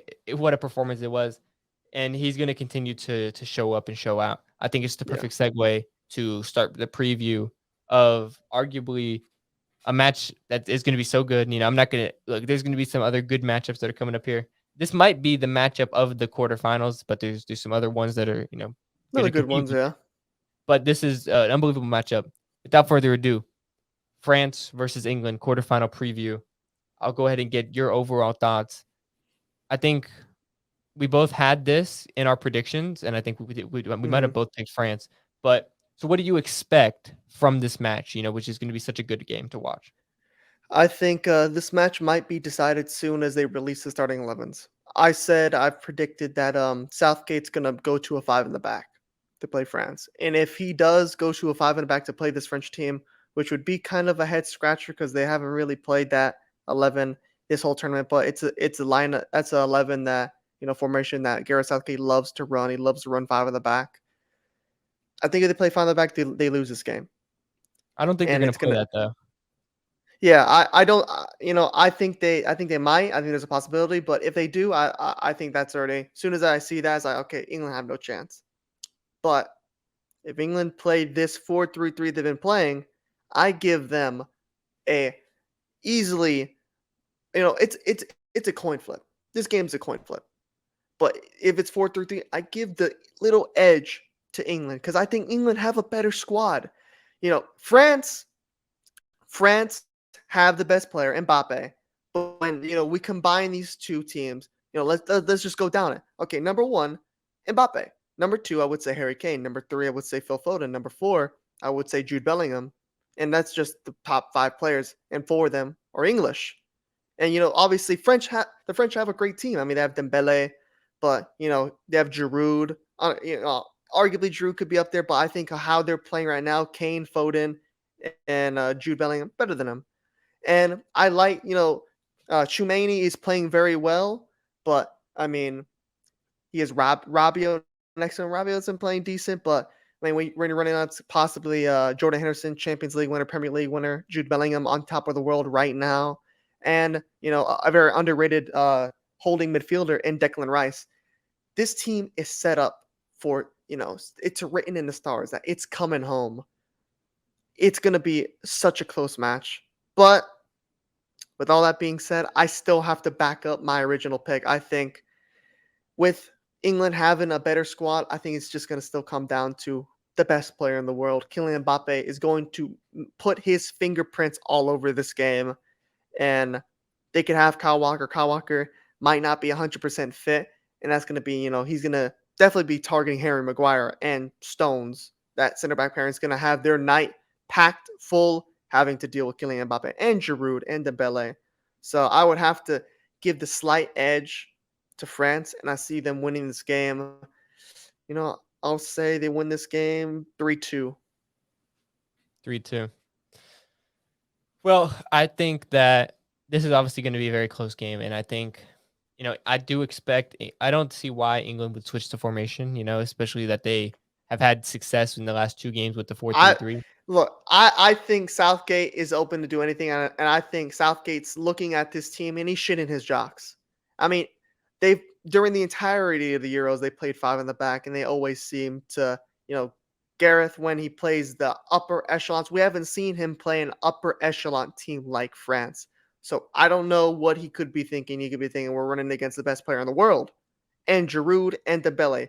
We need a little bit more on the defensive side, but I'm just throwing it out there as a possibility. We've seen him play this formation all through his tenure with England, but you know. So yeah, basically my point. I don't expect them to do that. This is my expectation. I could be wrong. I could end up looking like a complete clown for saying this, but I don't expect England to run the five at the back. I think they're going to come out in their 4-2-3 like they've been playing, and I think it's going to be a super tight match. It's going to come down to the finite details. Who's going to do the little things right, because when you have two great sides, that are loaded with so much talent, it's who's going to make less mistakes, who is going to not make the mental errors. And I think that, this England squad does have a lot of pedigree. They have, potentially, Champions League winners in there, and they have Premier League winners. And, but this France team, they have that, a lot of them were around for this 2018 run, and I back them to do the little things right. And obviously, Mbappe, he is on a whole other level right now. I think, if it's Kyle Walker marking him, he's got his work cut out for him, and that's not even to say that, what else this France attack has, because Giroud, you wouldn't think at his age, that he's a huge threat, but he is, even at his age, he's a center back nightmare, and you don't want to give him any chances. And obviously, the opposite wing, you've got Ousmane Dembele, who is going to give Luke Shaw nightmares. I would assume, because he's going to be running at him the entire game. It's going to be very interesting to see how that matchup fares. Overall, I think that this France team is going to be able to hold this English attack, and I have to give France the edge here in this game. I think it comes down to moments of brilliance, once again, who's going to do the little things right, and I give France the edge in that. I think they do the little things right. They don't make the mental mistakes, and we even saw it today against Senegal. England, they didn't get punished, but they had a couple mistakes, especially in the first 30 minutes when Senegal were probably, on the front foot. They had a couple mistakes here and there and they didn't get punished. You make those mistakes against France, you are getting punished. They have the best player in the world right now, Kylian Mbappe. And the same could be said about France. Giving up a couple good chances to Poland. I mean, I'm pretty sure there was a chance where Varane saved it off the line. I mean, same could be said. You Yeah. give that shot to Harry Kane, you give that to Phil Foden, they score. But this is going to be, this is just adding on to the fact that how close this game is going to be, how it's going to come down to the fine details. Who's punctuating their sentences, who's doing everything they have to do correctly. And when it's so tight on the pitch with the players, it comes down to the chess match between the managers. And give me Didier Deschamps to win the chess match against Gareth Southgate. I I don't would agree trust with that. Gareth Southgate. Look, he did the right I lineup wouldn't trust Southgate to win me a game of checkers, man. in any big game. Are you really backing Gareth Southgate to win a big game? Against a top country, against the world champions. I find it. I could be wrong, and England could win this match, but I just find it hard for me to back Gareth Southgate in such a crucial, big match against the world champions. I think it's going to be tough, and that is my main reason for backing France, the best player in the world, and I think they win the chess match in terms of the tactics. And dude, who God knows how the internet is gonna blow up if England find a way to win this game. Oh my god. The amount of YouTube videos I'm gonna get spammed in my recommended is gonna be unreal. It's Well, gonna be unprecedented. if England are able to win this game, then I mean, who's to say they're not going to go on and win the whole thing? This is Oh yeah. I mean, this is one of the main teams that we're looking at as favorite. Obviously, we consider England a favorite per se. They were a top 5 contender for it, but realistically, you're looking at Brazil, Argentina, France, England, and then maybe Portugal as that 5th team. Those are the 5 teams that I would expect to have the best chance. maybe And Portugal. What the hell? What's wrong with you? no, I'm not saying maybe. I'm just saying like in terms of betting favorites, those are the Oh, top 5. I'm okay. Well, So then 2 of them are going at it. So if in France, I think are number 2. They are the number 2. Betting yeah, I favorite. think it no, I think it goes Brazil. Oh, are we talking before the tournament or right now? Before the tournament, it was Brazil, Argentina, France, and I forget from that. I just remember the top three. But basically, the point is that this is probably the biggest match that England have played in since that Yeah, Euro this loss. yeah, But yeah. look, we've pointed it out before. Let's not forget. If you want to use the comparison, this is the biggest match since that Euro loss against Italy. Let's remember how they played in that Oh match. God, You want to run through it, G? Look, I don't want to remember that match. that was an absolutely pathetic match. I mean, look how many Pathetic performance. they had one shot on target the whole game, if I'm not mistaken, right? In 120 minutes of play, they went to extra time. And then ultimately they lost on pens. One shot on target. Ultimately, they lost. So we know that Gareth Southgate, They led scored in the teams. 10 minutes, and We that know was the only shot. we know that in big games, Gareth Southgate teams can play too defensive that they can, you know. They can wet the bed. I mean, Gareth Southgate is a bedwetter, man. So if they're able to win this match, and if they win it convincingly, if they they put they take this game by the scruff of the neck and they're able to win this match, I'll hold my hands up and say I'm impressed, and it's time to really think that this team could win it all. But I'm not going to go there until after the match, because it's going to be close, but I back France. Give me the Yeah, pedigree.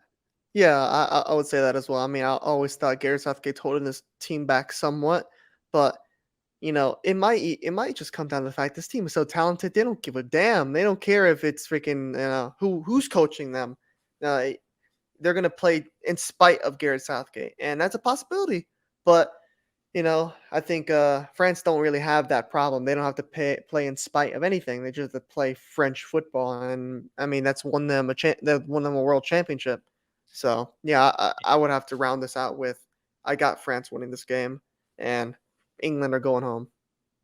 And also, I don't think France have like the confusion. Like we still don't know, even though this was a dominant win, we don't know who England are starting next game. Mason Mount could find his way back into the team.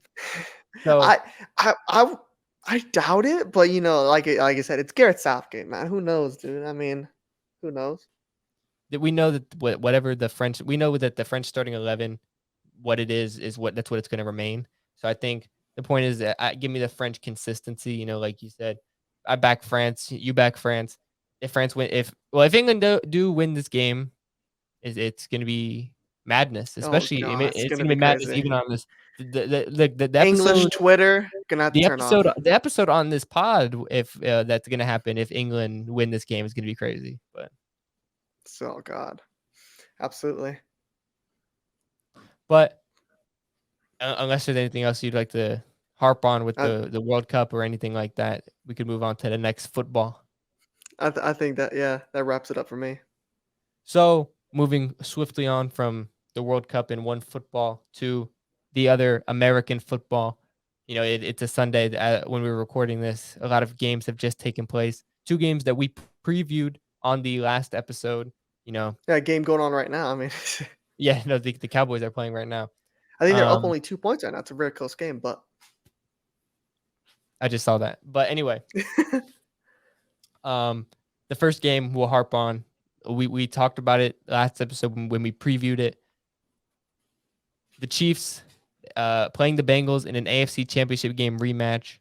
The Bengals were able to get it done, a 3-point win. It was a 27-24. What a performance from the Bengals. And I know you've been anxiously waiting to talk about this.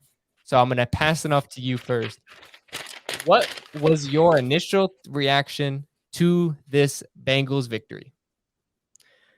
this game was won by one man, Joseph Lee Burrow. He is that guy.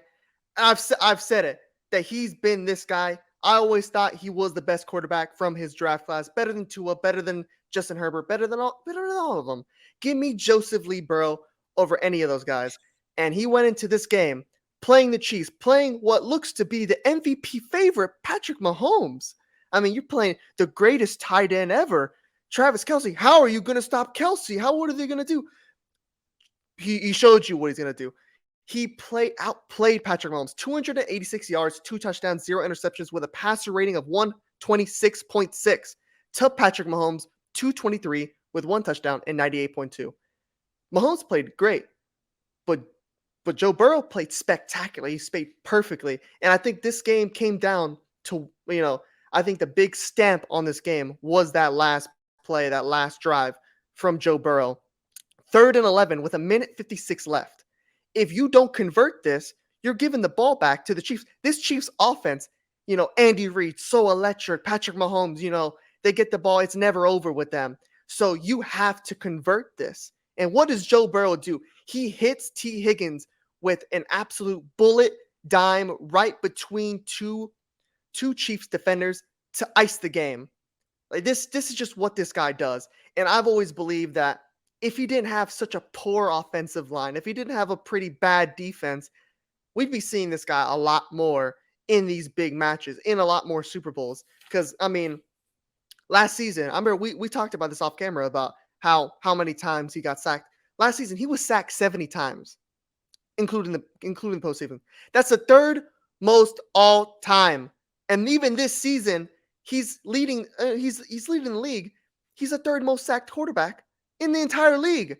This offensive line is shockingly Hall of Shame bad.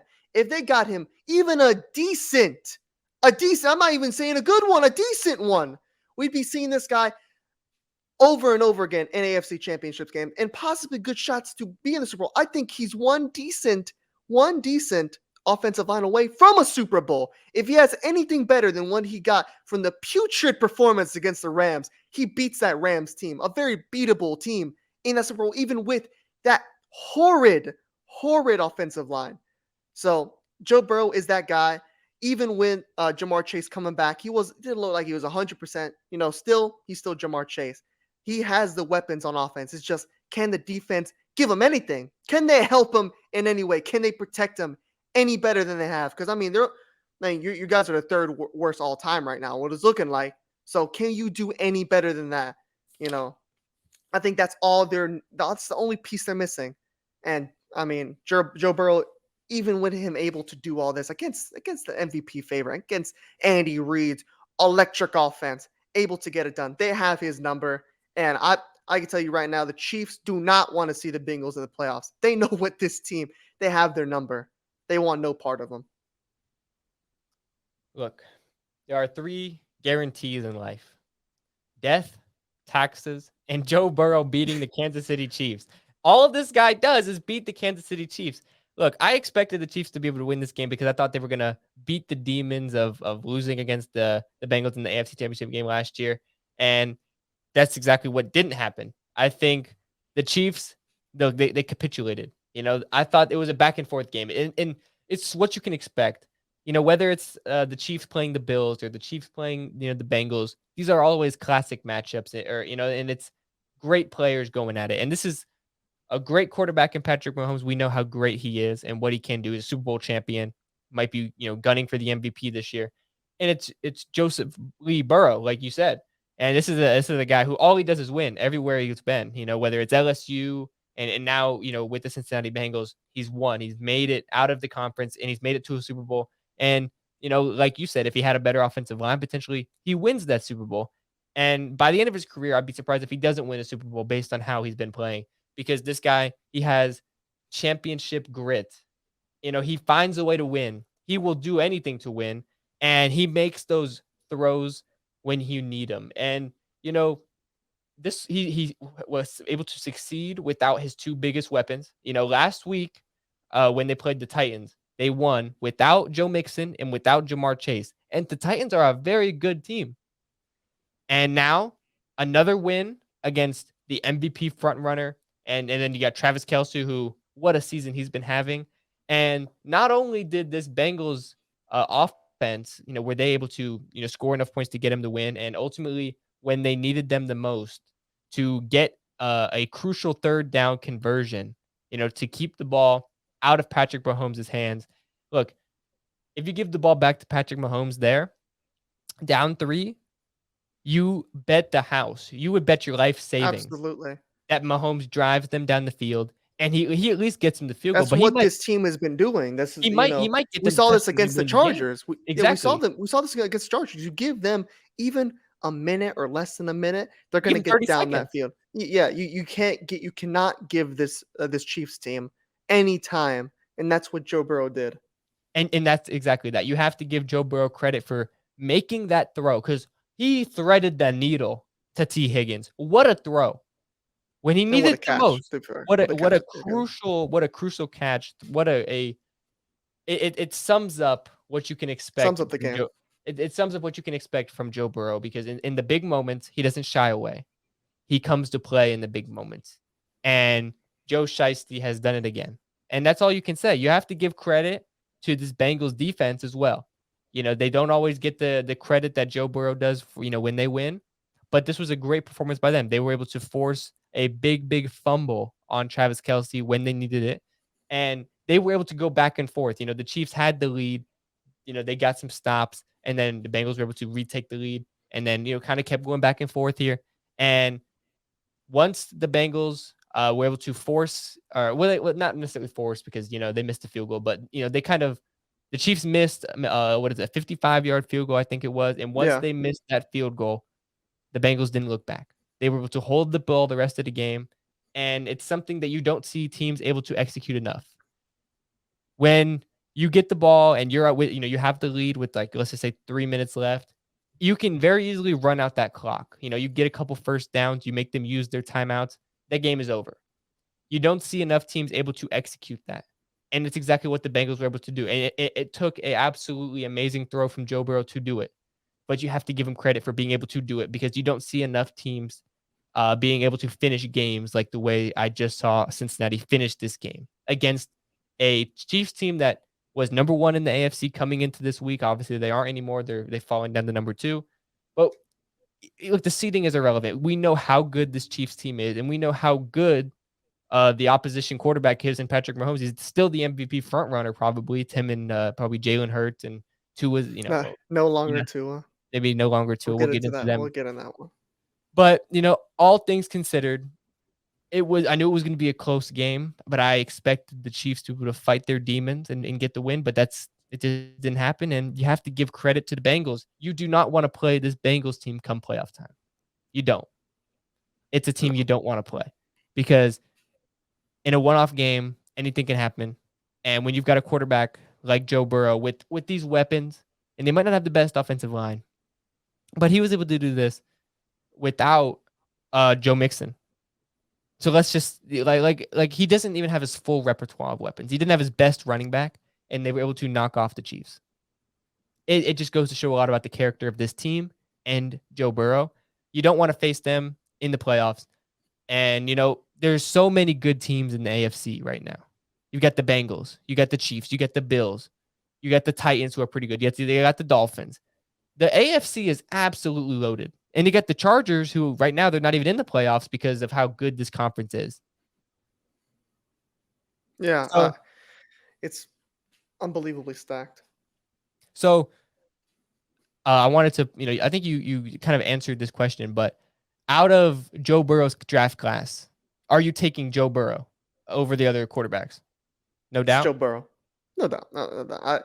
I don't care who else is on there. It's Joe Burrow. I mean, realistically, yeah, it's not even close. It's not even close. Because I know you were high on Tua, and I could feel for it. I can understand. Dolphins doing pretty good. Tua's he's playing pretty well, but look. The fact that Joe Burrow drug looks like the third worst offensive line ever, getting sacked 7 times to a Super Bowl against Patrick Mahomes. And let's not pretend this was Patrick Mahomes with Tyreek Hill, with Travis Kelsey. They still had a Honey Badger. This was that core team that everybody talked about. They're going to be a dynasty. This is the next Patriots. Joe Burrow beat them. He beat those guys, and he beat a hot Titans team that were playing well. Came back from there, and this is just what he does. This is the intangibles. Is he the fastest in the world? No. Can't is he like Josh Allen? Is he this 6'3" linebacker? No. Does he have a rocket in his arm like Patrick Mahomes? No. But he does the right things to win you games. He does everything correctly. He makes the throws he needs to make.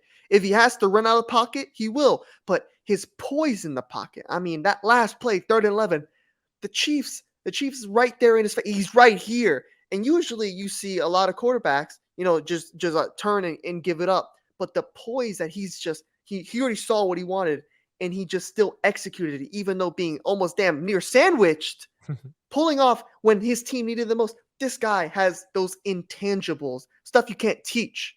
So that's why I take him definitely over Justin Herbert. Well, yeah. I mean, a lot of people who don't because Tua, he might have silenced a lot of the doubters per se, but not all of them. A lot of people still say, Tua is the 3rd best, maybe not, that draft class, I mean, the you 3rd said he best. was the first. Yeah, but a lot of people still don't like Tua, and part of the reason why they might not like Tua is for some of the performances like we saw today. We'll get into that in a second here, but yeah, a lot of people say the main debate is between Justin Herbert and Joe Burrow. And if we're debating, look, let's just throw Tua out of the mix. If we're just talking Joe Burrow versus Justin Herbert, who am I taking? You got to take Joe Burrow all day. that's And not even a question, man. Justin Herbert, he does some things that blow your mind. He's athletically gifted and all of that. Joe Burrow wins you games. Justin Herbert is 6-6 right now. I don't care. I don't care about the injury. Like he's had, some injuries. Keenan Allen is back and he's healthy. And look what it's gotten you. People look. The thing is, people always said Justin Herbert, just wait till he gets his weapons back, bro. He's gonna get his weapons back. He got his weapons back, and they're still losing. They lost to the Raiders, man. They lost to the Raiders. The Raiders are so bad. They lost to the Raiders, bro. And Derek Carr was crying after one game. How bad they are. Derek Carr's fucking crying. While Joe Burrow is beating the AFC, like an AFC title contender in the Kansas City Chiefs, and then beating Tennessee last week, Justin Herbert is losing to the Raiders. The And look, Raiders. Justin Herbert is on the verge potentially here of not making the playoffs in his first 3 seasons as a starting quarterback. And I've said it on a previous pod. The list of quarterbacks that have not made the playoffs as a top draft pick in their first 2 seasons is not a good list to be on. It's got some absolutely terrible names on there. It's like Johnny Manziel and stuff like that. Johnny You Manziel. don't want to be on a list with those guys. This guy, I don't care if he does some crazy things. He doesn't win you games. He doesn't win the most games. And you want the quarterback that's going to get you the win. Ultimately, Joe Burrow is going to do that. And he's shown it time and time again, especially in the big games just like this.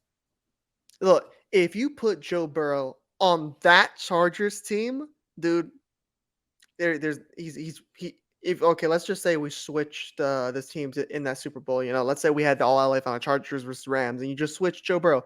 They they win that shit easily. You give him just a decent offensive line that could protect them a little bit. I mean, we saw the Super Bowl. The last game came down to a sack. I mean, I get it's Aaron Donald, but if you just protect them a little bit We've seen longer. we've seen Literally, Aaron Donald Jamar be Chase neutralized. was wide open. Jamar Chase was wide open. If his line can defend him just nanoseconds, like I'm telling you, like half a second, a little bit longer, Joe Burrow hits Jamar Chase for a winning touchdown in a Super Bowl. This is how close this guy is to taking that next step, to being in, possibly the GOAT. If he wins that, he's in an early run for the GOAT conversation because this is how good this kid is. Whoa, whoa, whoa, whoa, And whoa, whoa, look, whoa, look, look, whoa, look, look, look, whoa, look. whoa, If he hold on, hold on, wins, hold on. if he Whoa, wins, wait. if Did you he just won say? that, Did you just say Joe Burrow could have been in the GOAT conversation? look, if we were already ready to give Patrick Mahomes his flowers, oh, like he's already a baby goat. Look, Joe Burrow goes out of nowhere, comes after that season where he completely missed the year, comes back, wins the Super Bowl with this Bengals team, being as young as he is. You have to say he's in an early, very very early GOAT debate because that's a great start. I mean, talk about how much of a better start can you get? You win a Super Bowl when you're that early in your career. And Patrick Mahomes did the same thing. And we're all open. Oh yeah, I get. I'll give it. Patrick Mahomes plays a little bit better in the regular season, but when it matters the most, when it's money time, when it's Joe Burrow playoff time, this guy is money. That's what he is. And yeah, it's to me that's not crazy to say if he wins that Super Bowl, it's a pretty good start to a possible GOAT career. So let's just hypothetically say that the Bengals are able to go on another run this year, and let's just say, for the sake of this argument, the Bengals are able to win the Super Bowl this year. If the Bengals win the Super Bowl this year, would you put Burrow in that same conversation that you were just talking about? Don't you dare let Joe Burrow make back-to-back Super Bowls. That's not absolutely for Joe Burrow to make back-to-back Super Bowls. How many players have done that? How many players have made back-to-back Super Bowls? And not even mentioning how bad this. I mean, their defense is in the ground. I get they get every moment's to shine. Not a great defense. Is it a top 5 defense? I wouldn't say no. And the worst offensive line possibly in football. Third, probably worst all time. You just have to. I mean, he's playing in spite of that. I mean, has any other quarterback had to gone through this type of, constantly pressured? I mean, every time he's pressured. There's not a time where this guy isn't pressured in the pocket. Look, if he makes the Super Bowl and God forsake he wins it, yeah, I would have to say he's definitely in a good trajectory in that GOAT journey. Well, am I going to say, yeah, he's 100% going to be the greatest all time? No, but it's definitely a great start. I mean, shit, if anybody's going to surpass Tom Brady, they're going to need a very good early start because God knows Brady won the Super Bowl his first year starting. I mean, that's just, you have your work cut out for you. But if anybody's going to do it, you're going to have to do it early. You got to do it early. As much as I would love for somebody to come in and be the greatest quarterback of all time, because of look, bro, we are like we all kind of knew this, but we're starting to see it. I think like before our own eyes here, how difficult it really is to win 7 Super Bowls. Jesus Christ. It is like Bro, it is absolutely unbelievable that this guy was able to win 7 Super Bowls because like think about the level Mahomes has been at.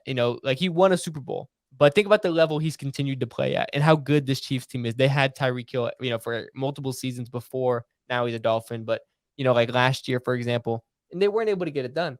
And all like, look, I get that the AFC as a conference is loaded right now, and there's so many good players and there's so many good teams. But like this guy made 10 Super Bowls. He made 10 and he won 7.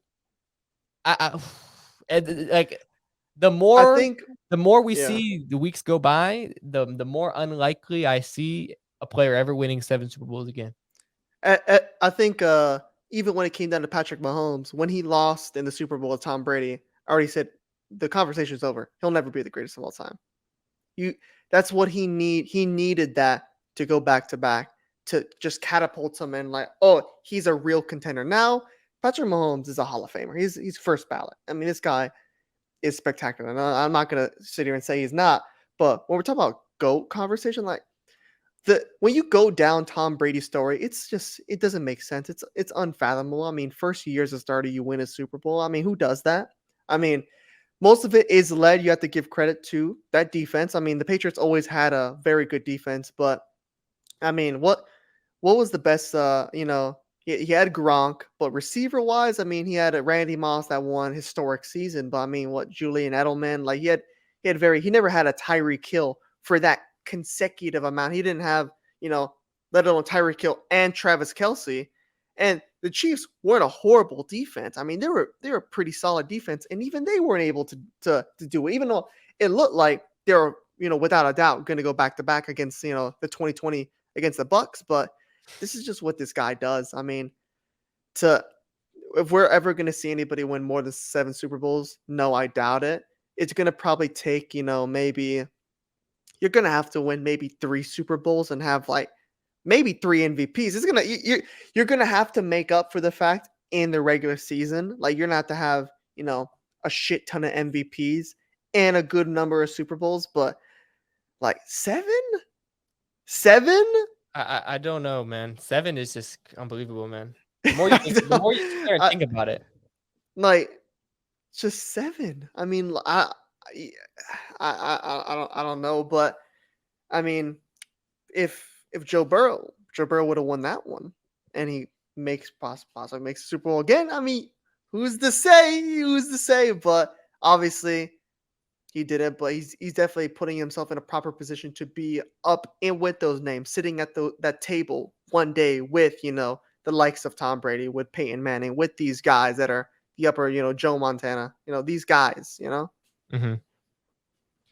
Yeah, I mean, I don't think Joe Burrow is gonna get himself into that debate just because I don't see look, because the AFC is so No. tough right now, Yeah. his whole career, he's gonna have to be dealing with Josh Allen. He's gonna have to be dealing with Patrick Mahomes his whole career. These guys, because they're so great at the same time, none of them can ultimately become the GOAT. It's because like they're all duking it out with each other. There's gonna be Super Bowls kind of spread around. Josh Allen might get one eventually. Joe Burrow might get one eventually. Matt Mahomes will probably get another one at some point throughout his career. And that's not even including the new guys that are going to come in from the draft. And you're looking at Justin Herbert. You would assume at some point throughout his career he's going to be able to, whether it's him, holding the team back, he'll be able to figure it out because he has the intangibles, or he'll go to a new team, or the Chargers will ultimately figure it out. There are so many great quarterbacks. We're talking all timers potentially at the same time going at it. It's like none of them can have that resume like Brady did, unless like one of them just above and beyond, goes above and beyond the others. But I don't see it because they're kind of equal, in a sense. They're all so great at different things. Yeah, I mean, you could say, but I mean, Brady for sure around his era had his fair share of great quarterbacks. I mean, he had Peyton, he had He Eli. did. There's great quarterbacks in the era, but I can't agree that this is a more quarterback driven league at the moment. And I mean, the talent pools, and I mean, we didn't even mention Trevor Lawrence. I mean, Who could he's figure things still out? who could figure things out, and there's Lamar Jackson. There's a lot of great quarterbacks. I mean, with Deshaun Watson, who just came back today. I Yeah. mean, the NFL has its lines of killers row of quarterbacks, but let's talking about that. let's just segue into what is our final moment. The thing I've been waiting, you know, I picked them to win as well, but I like to see you suffer a little bit. The It's Dolphins so versus the unfortunate. 49ers just wrapped up about a couple hours ago. This is literally just right after, we have the text messages that we were like, oh, as soon as this game ends, we're going to go record. We're going to talk about it. So we left it for last. How did your MVP look against the 49ers? Look, obviously I picked the Dolphins to win this game, but look, the first play happened, and Tua gets a 75-yard touchdown on the first play of the game to Trent Sherfield. And I'm thinking, oh my God, this is exactly the start that we needed. Oh my God, we're actually going to do it. This is the best defense in the NFL, and Tua's going to light them up. This is his MVP campaign really kicking off here. If he knocks off the 49ers in the way that I kind of thought we were going to after that touchdown, we're having a whole different conversation right now. But after that, he had one good play. And then after that, this 49ers defense put their heels in the dirt, and they absolutely ran riot the whole game. It was an absolutely amazing defensive performance from the 49ers. The whole season I've talked about this Cowboys defense and how good they are. But now I have to go ahead and say 100% this 49ers defense is better than the Cowboys. The Cowboys have an amazing defense, but this 49ers defense is even better. They are so good as a unit. They have one of the best defensive lines in maybe I've ever seen. Their linebacker core is so good, and their DBs are so good. Their safeties, they're amazing. They don't have a weakness, but I expected better from the Dolphins offense. They did not do what they needed to do after that. They did not run the ball well. They did not pass the ball well. They had this was Tua's worst game in a long time. He reverted back to the old Tua. He was in the pocket. He wasn't doing his progressions right. He was overthrowing guys all day. He ended up going 18 of 33 for 295, 2 touchdowns, 2 interceptions. Of those 15 incompletions, almost all of them were overthrown. And for some reason, look, everyone talks about Tua having a weak arm. In this game, he kept overthrowing his guys. And I don't understand why, because this defense, they did a great job on him, but they could have, Tua, he had his moments, he had his chances, and he just didn't take advantage. And then ultimately, he throws back-to-back picks on 2 consecutive plays. It's just, I'm not going to hit the panic button and say that the Dolphins season is over and they're frauds and things like that. But it's just sad to see, because I think that, they had a chance to really cement themselves with this game. And, McDaniel, I don't think he called the best offensive game. I don't think, he abandoned the run in the first half. We only rushed the ball 5 times in the first half. That's not getting you, what you need, especially given the fact that Tua was not looking like the old Tua that we have seen in the previous 7 weeks. You needed to take a little bit of pressure off of him, hand the ball off, and hopefully get a couple first downs like that and get the team confidence going. But it just wasn't that. And it all comes down to, look, the Dolphins offense, they didn't quite execute well. But my issue here, the Dolphins defense. Look, Jimmy G goes out in the first quarter. And at this point, it was 7-3. And I'm over here thinking, okay, we're up 7-3. Jimmy G is now gone. There's no way we lose this game. There's just no way. Brock Purdy is coming in. Brock Purdy. And this guy was drafted with the last pick of the NFL draft. He's Mr. Irrelevant. Pick 256. And we made Mr. Irrelevant Brock Purdy look like Joe Montana. This number 13 on the back. Absolutely pathetic. Number 13 for the 49ers. He was looking like Joe Montana. This defense was absolutely pathetic today. And look, Josh Boyer. How this man has a job, I will not know. This man is the worst defensive coordinator in the league. In the league, I can't think of one thing that this defense does good. They don't rush the quarterback well. Their linebackers aren't good, and their DBs, which used to be the best part of the defense. You can't really throw the ball on the Dolphins. They get Brock Purdy was throwing all over them. Look at these stats here. He's Brock throwing a Purdy, party. 25 for 37, 210 yards, 2 touchdowns, and 1 interception. And that interception was on fourth down on a basically like an arm punt. So you don't even I count it, but it's not like it was a crucial interception or anything like that. This Dolphins defense didn't do anything. Kyle Shanahan ran laps around this Dolphins defense. It was an absolute shit show. And it's what's ultimately going to hold this team back. This Dolphins offense is good enough to win a Super Bowl. This Dolphins defense is barely good enough to be a playoff team. It is absolutely terrible. And the fact that we made Brock Purdy look like Joe Montana, I can't get over it. We had this game in the bag. We should have, after Jimmy G goes out. And a guy who's making his first NFL snaps pretty much, we made this guy look like, Tom Brady. Made him look like Joe Montana, like I said. I expected better. And, like I said, I'm not going to 100% hit the panic button. And I'm not going to sit up here and say that we're frauds. And look, I will come on here and say that we are frauds if that is what I truly believe. Next week, we played the Chargers. They're coming off of a rough loss against the Raiders. And this would be the second game of a back-to-back West road trip. If we lose to the Chargers, coming off of a bad loss to the Raiders, on Sunday Night Football, and we look anything like we just looked against the 49ers, it is time to call the Dolphins frauds, unfortunately. It'd be that time. Because, look, the games that we won, they weren't, crazy good teams. Per se, we beat the Texans, we beat the Browns. It wasn't convincing. It wasn't like we beat the 49ers. We beat the Vikings. We lost to the Vikings. So I'm not ready to call us frauds yet. I'm not ready to call Tua a 100% fraud yet. Obviously, Tua is not in the MVP race anymore after this. He's fallen out. Yeah, he's done. He's done. But it's time to be slightly concerned with the Dolphins, slightly.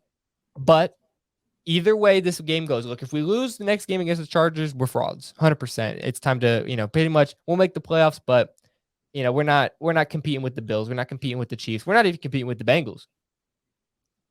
But if we can bounce back and get a convincing win against the Chargers, against Justin Herbert, essentially, in a way, knock them out of the playoffs, because it'd be tough to come back from a 6-7 record for the Chargers, then I'll, say, okay, Tua had a rough game, but we can still do something here. Next week is so important for this team and for the future of this team and what we can really accomplish this season. But, we'll have to wait until then to fully analyze that. But in terms of this game, a pathetic performance. I expected more. And, this defense needs to look itself in the mirror, take a good long look at itself, and come out against the Chargers and play better. Because if they don't, Justin Herbert is going to pick us apart when we're going to lose on prime time. On prime time. Yeah, this game, the master got the better of the student. Lord Shanahan got it over McDaniels, man. I mean, he just had him. I mean, this 49ers team is as legit as we thought it would be. Unfortunately, we did see Jimmy G go down, and I think that does play a big role in, the bigger picture. But in this one game, in this one game, 49ers got it done. I mean, against a fire-hot Dolphins team, a guy, Tua looking like the MVP, but the other guy, Tyreek Hill, that I think is a real MVP of this team, best receiver in the league. I think one of the best receivers I've ever seen in my whole life. To be able to, this defense to stand stout against that Dolphins offense, as impressive as we thought. This defense was already legit. It's even more legit. All it was one blown assignment on Tyreek Hill, but it's Tyreek Hill. I mean, everybody blows in assignments when it's Tyreek Hill. But the 49ers just played just smash mouth. I mean on the defensive side of the ball, they were just as good as you could be. I mean, other than the blown assignment, but it just came down to Tua playing atrociously. I mean, Hall of shame. I mean, Tua let them down. He did. Tua needed to play a better game to, you can't throw back-to-back interceptions. You can't do that. And he had a forced fumble. This is stuff you can't do. When you're looked upon as the savior of the Dolphins, when you're looked at, Tyreek Hill saying you're better than Patrick Mahomes. This is stuff you cannot do. And it just blew up in the Dolphins' face. I mean, the defense didn't look great. Well, didn't look very good. It's And terrible. they could do nothing with Christian McCaffrey. Christian McCaffrey looked like he had the best game as a 49er. Just he Yeah, did everything. I didn't even mention Christian McCaffrey, but Didn't do it. he absolutely tore us to shreds this game. What And a Christian performance from Christian McCaffrey McCaffrey. l- He's proved himself as once again one of the most dynamic backs in the league. just absolute spectacular game. And to mention Debo Samuel. Debo Samuel, look, just this offense couldn't stop this guy. They had 4 Dolphins converging on Debo, and Debo's able to still go through them. This guy is a Swiss Army knife of a player. I've always loved Debo, and I think he's somewhat underrated when we're talking about the bigger picture of top receivers.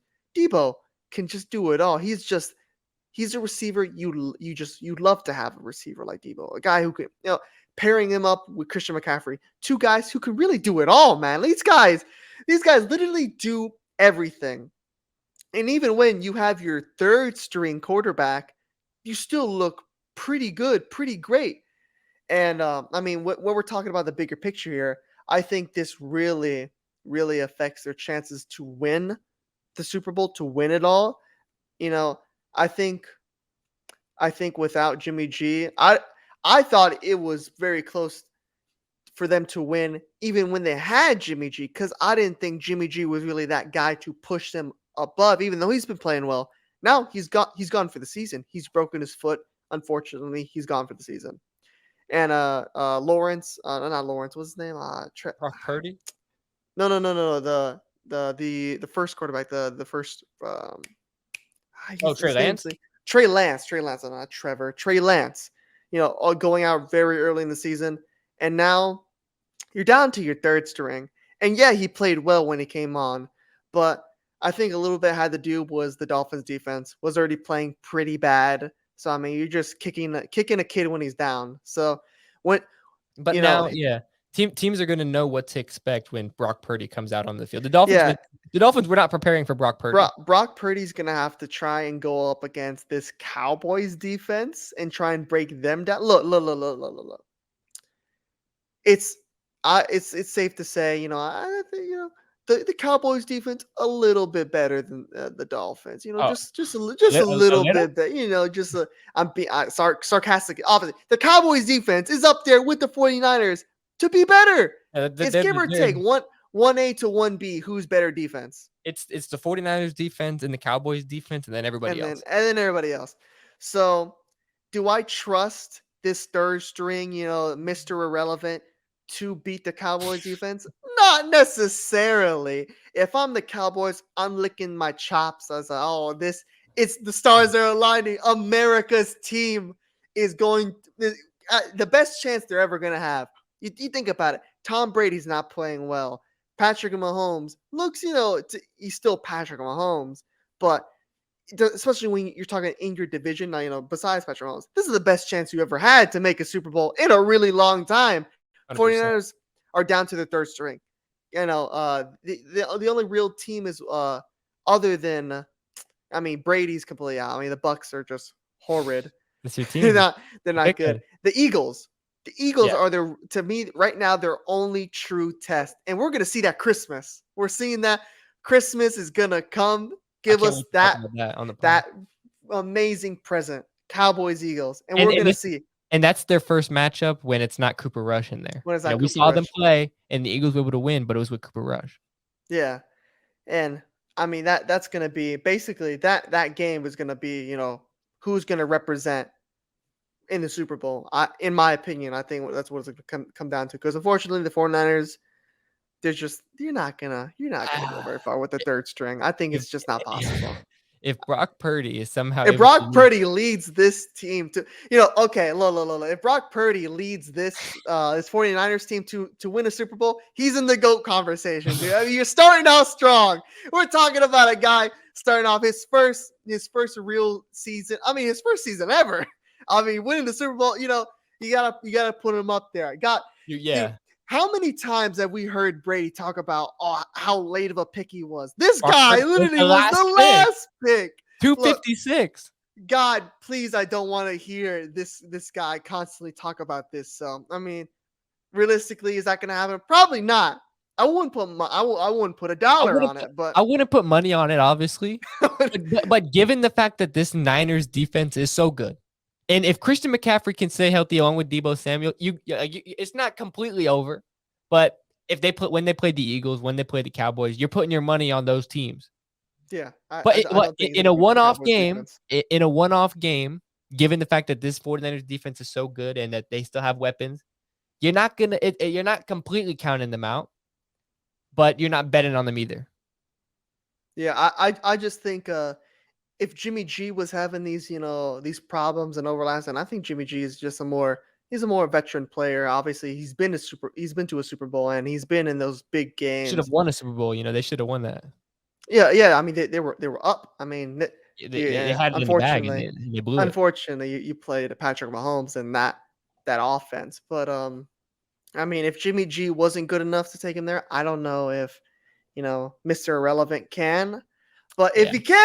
if he can, we're talking about an early GOAT conversation statement. This guy, who knows? We will see.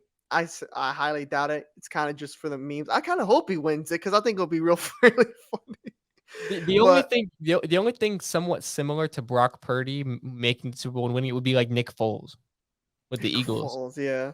But you give Nick Foles more pedigree than Brock Purdy.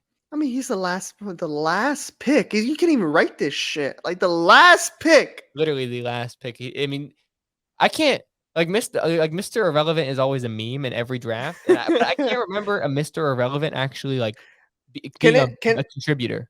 can anybody name like last year's last pick? Can anybody? I mean, I doubt it. is he still in the league? Probably not. I mean, I, Probably di- not. I highly doubt it.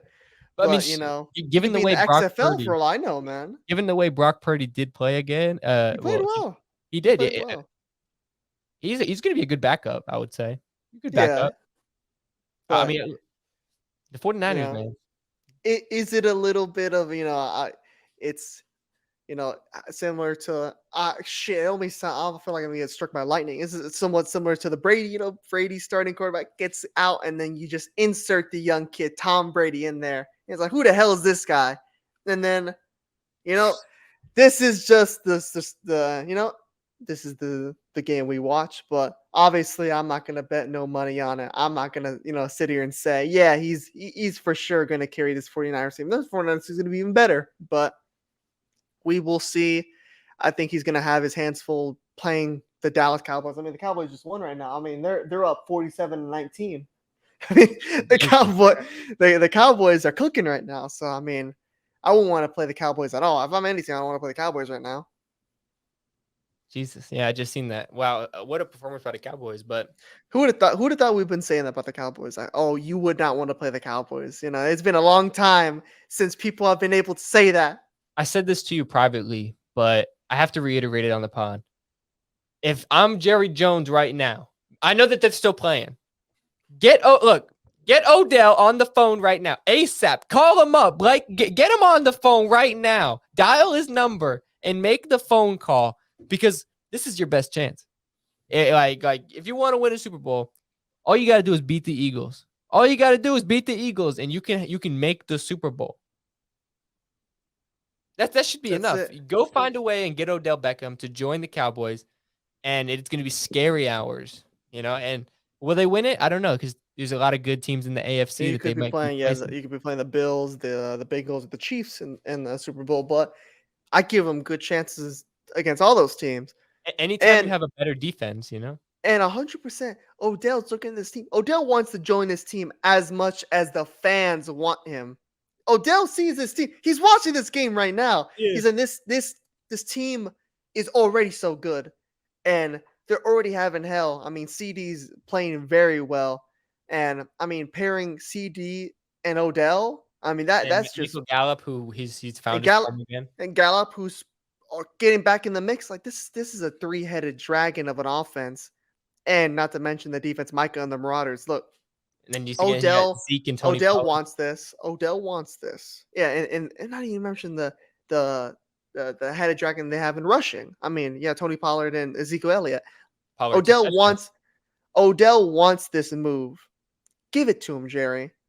Whatever the price is, I don't care if if he wants $100 million contract. You give him what he wants. It's Odell Beckham Jr. Look, the amount of shirts you're going to sell of that damn Cowboy star and Odell Beckham Jr. on the back, it's already gonna make up the money you lost. Like, come on, it's Odell. Make it happen, and give the maybe the Cowboys fans we're gonna see Stephen A. Smith suffer. We might see the Cowboys win a Super Bowl. We're gonna see Skip Bayless Cowboys win a Super Bowl again. So, I just want to see it for the memes, for the culture, for football. I just want to see it. I think it's one of those things. I'm not. I'm not, and I've never been a Cowboys lover by any stretch of the imagination. But the NFL is better when the Cowboys are a good team. It's just what it is.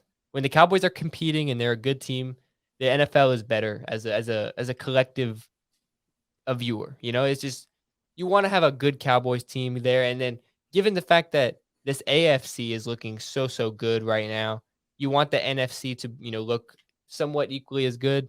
The NFC, besides the Cowboys and the Eagles right now, given the fact that And Jimmy the G is now 49ers. out. Yeah. Well, yeah, but I'm saying for to make a Super Bowl, Hmm. you know, you're not. I'm like we said, we're not trusting Brock Purdy. He could prove us wrong, but pretty much it's going to be very interesting to see how this plays out. But the NFL is better when the Cowboys are good, and I think I still think they are going to get Odell, but it's like every week that goes by, it's another It's not week looking good. missed.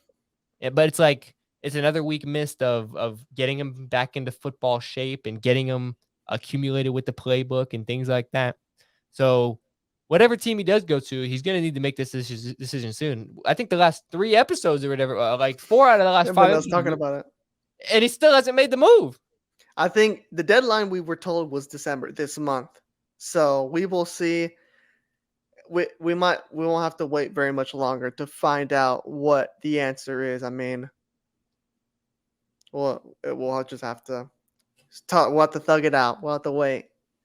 Yeah, and our thoughts.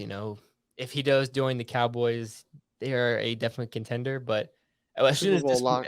as soon as this move does happen, we'll be the first to talk about it. We're gonna be Yeah. rushing to it. We're gonna be running to the studio. Yeah. But I think that's unless you have anything else you wanted to touch on with the NFL that happened today. I think that wraps it up for me. I think I've Yeah, said my yeah. piece. The Cowboys just scored again, bro. Did they? For Oh, 53. watch Yeah. it. Hey. Yeah, Wow, what a that's performance from good. the Cowboys, but Dude, 53 point. Oh, well, it's good. Yeah, 54 Jesus. they won 54. 54 to 19. My God. Okay. But America's team, dude. yeah, all things considered, the World Cup is going to continue. We've got more games, obviously tomorrow and the day after. And then, I think we're probably going to record one final episode after these last 2 games. Not final. It's not like the last one ever. Last one ever. But we're going to record another episode. We've been pumping them out thick and fast for y'all. We're going to get another one out right after these last 2 World Cup games happen. We'll probably preview the next week of the NFL, and so that we can get our predictions out and things like that for week 14. I think it is now. Week 13 or 14. I think it's 14. So yeah, we got that to look forward to. Some more quarterfinal games. We're going to preview some more round of 16 games. We're going to recap. and then obviously some hotly contested NFL games next week that we'll end up covering. So a lot to look forward to for that. But I think with all that being said, we talked about some great things today. It's sad that my Dolphins lost, but it's whatever The it is what it is. Dolphins. They're making the playoffs at least. I mean, you're gonna see them in the playoffs. Exactly. So, unless you have anything else you want to say to the fans. No, absolutely, guys. Go down in the description box below. Follow us on all our socials because we are giving our initial reactions right after the games. We want to get content out to you guys as quick as possible. We've already started to G's somewhat been slacking. implement.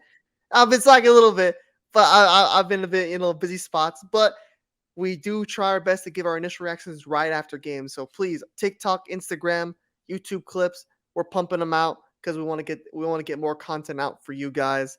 And while you're down there, hit the subscribe button. I think we forgot to say it towards the beginning of the episode, but for the two people down here, get us to what 360? We're about to Yeah, 350. we're at We're one 359. away. We're one away. 360. Who gets us to 360, dude? I'll find out who you are, dude. Get us to 360, dude. Come on.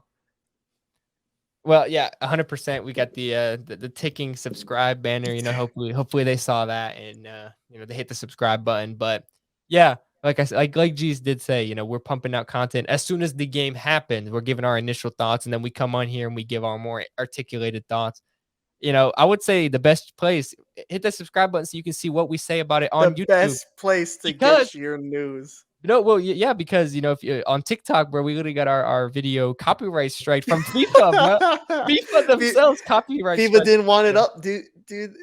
No, that was partially because I don't know why you kept on recording the screen. You were just basically recording it like, oh, FIFA, please strike it, man, and just I please showed the strike it. screen for 1 second. 1 second. They said we can't have none of this. I mean, it's the three lines like God save the queen. You can't, or God save the king. Now you Yeah, can't have that up, dude. You can't but have it up. They took it that down. video is still up on YouTube because YouTube, they're more lenient, I guess. FIFA I isn't checking YouTube. doesn't watch YouTube, dude. So They're on yeah, TikTok. follow us on all the social media platforms, but most importantly, YouTube is the best place here. That's where we pump out the most content. Hit And the now subscribe listen button. to us on Spotify. We're on Spotify. Are we on Apple Music yet, or not yet?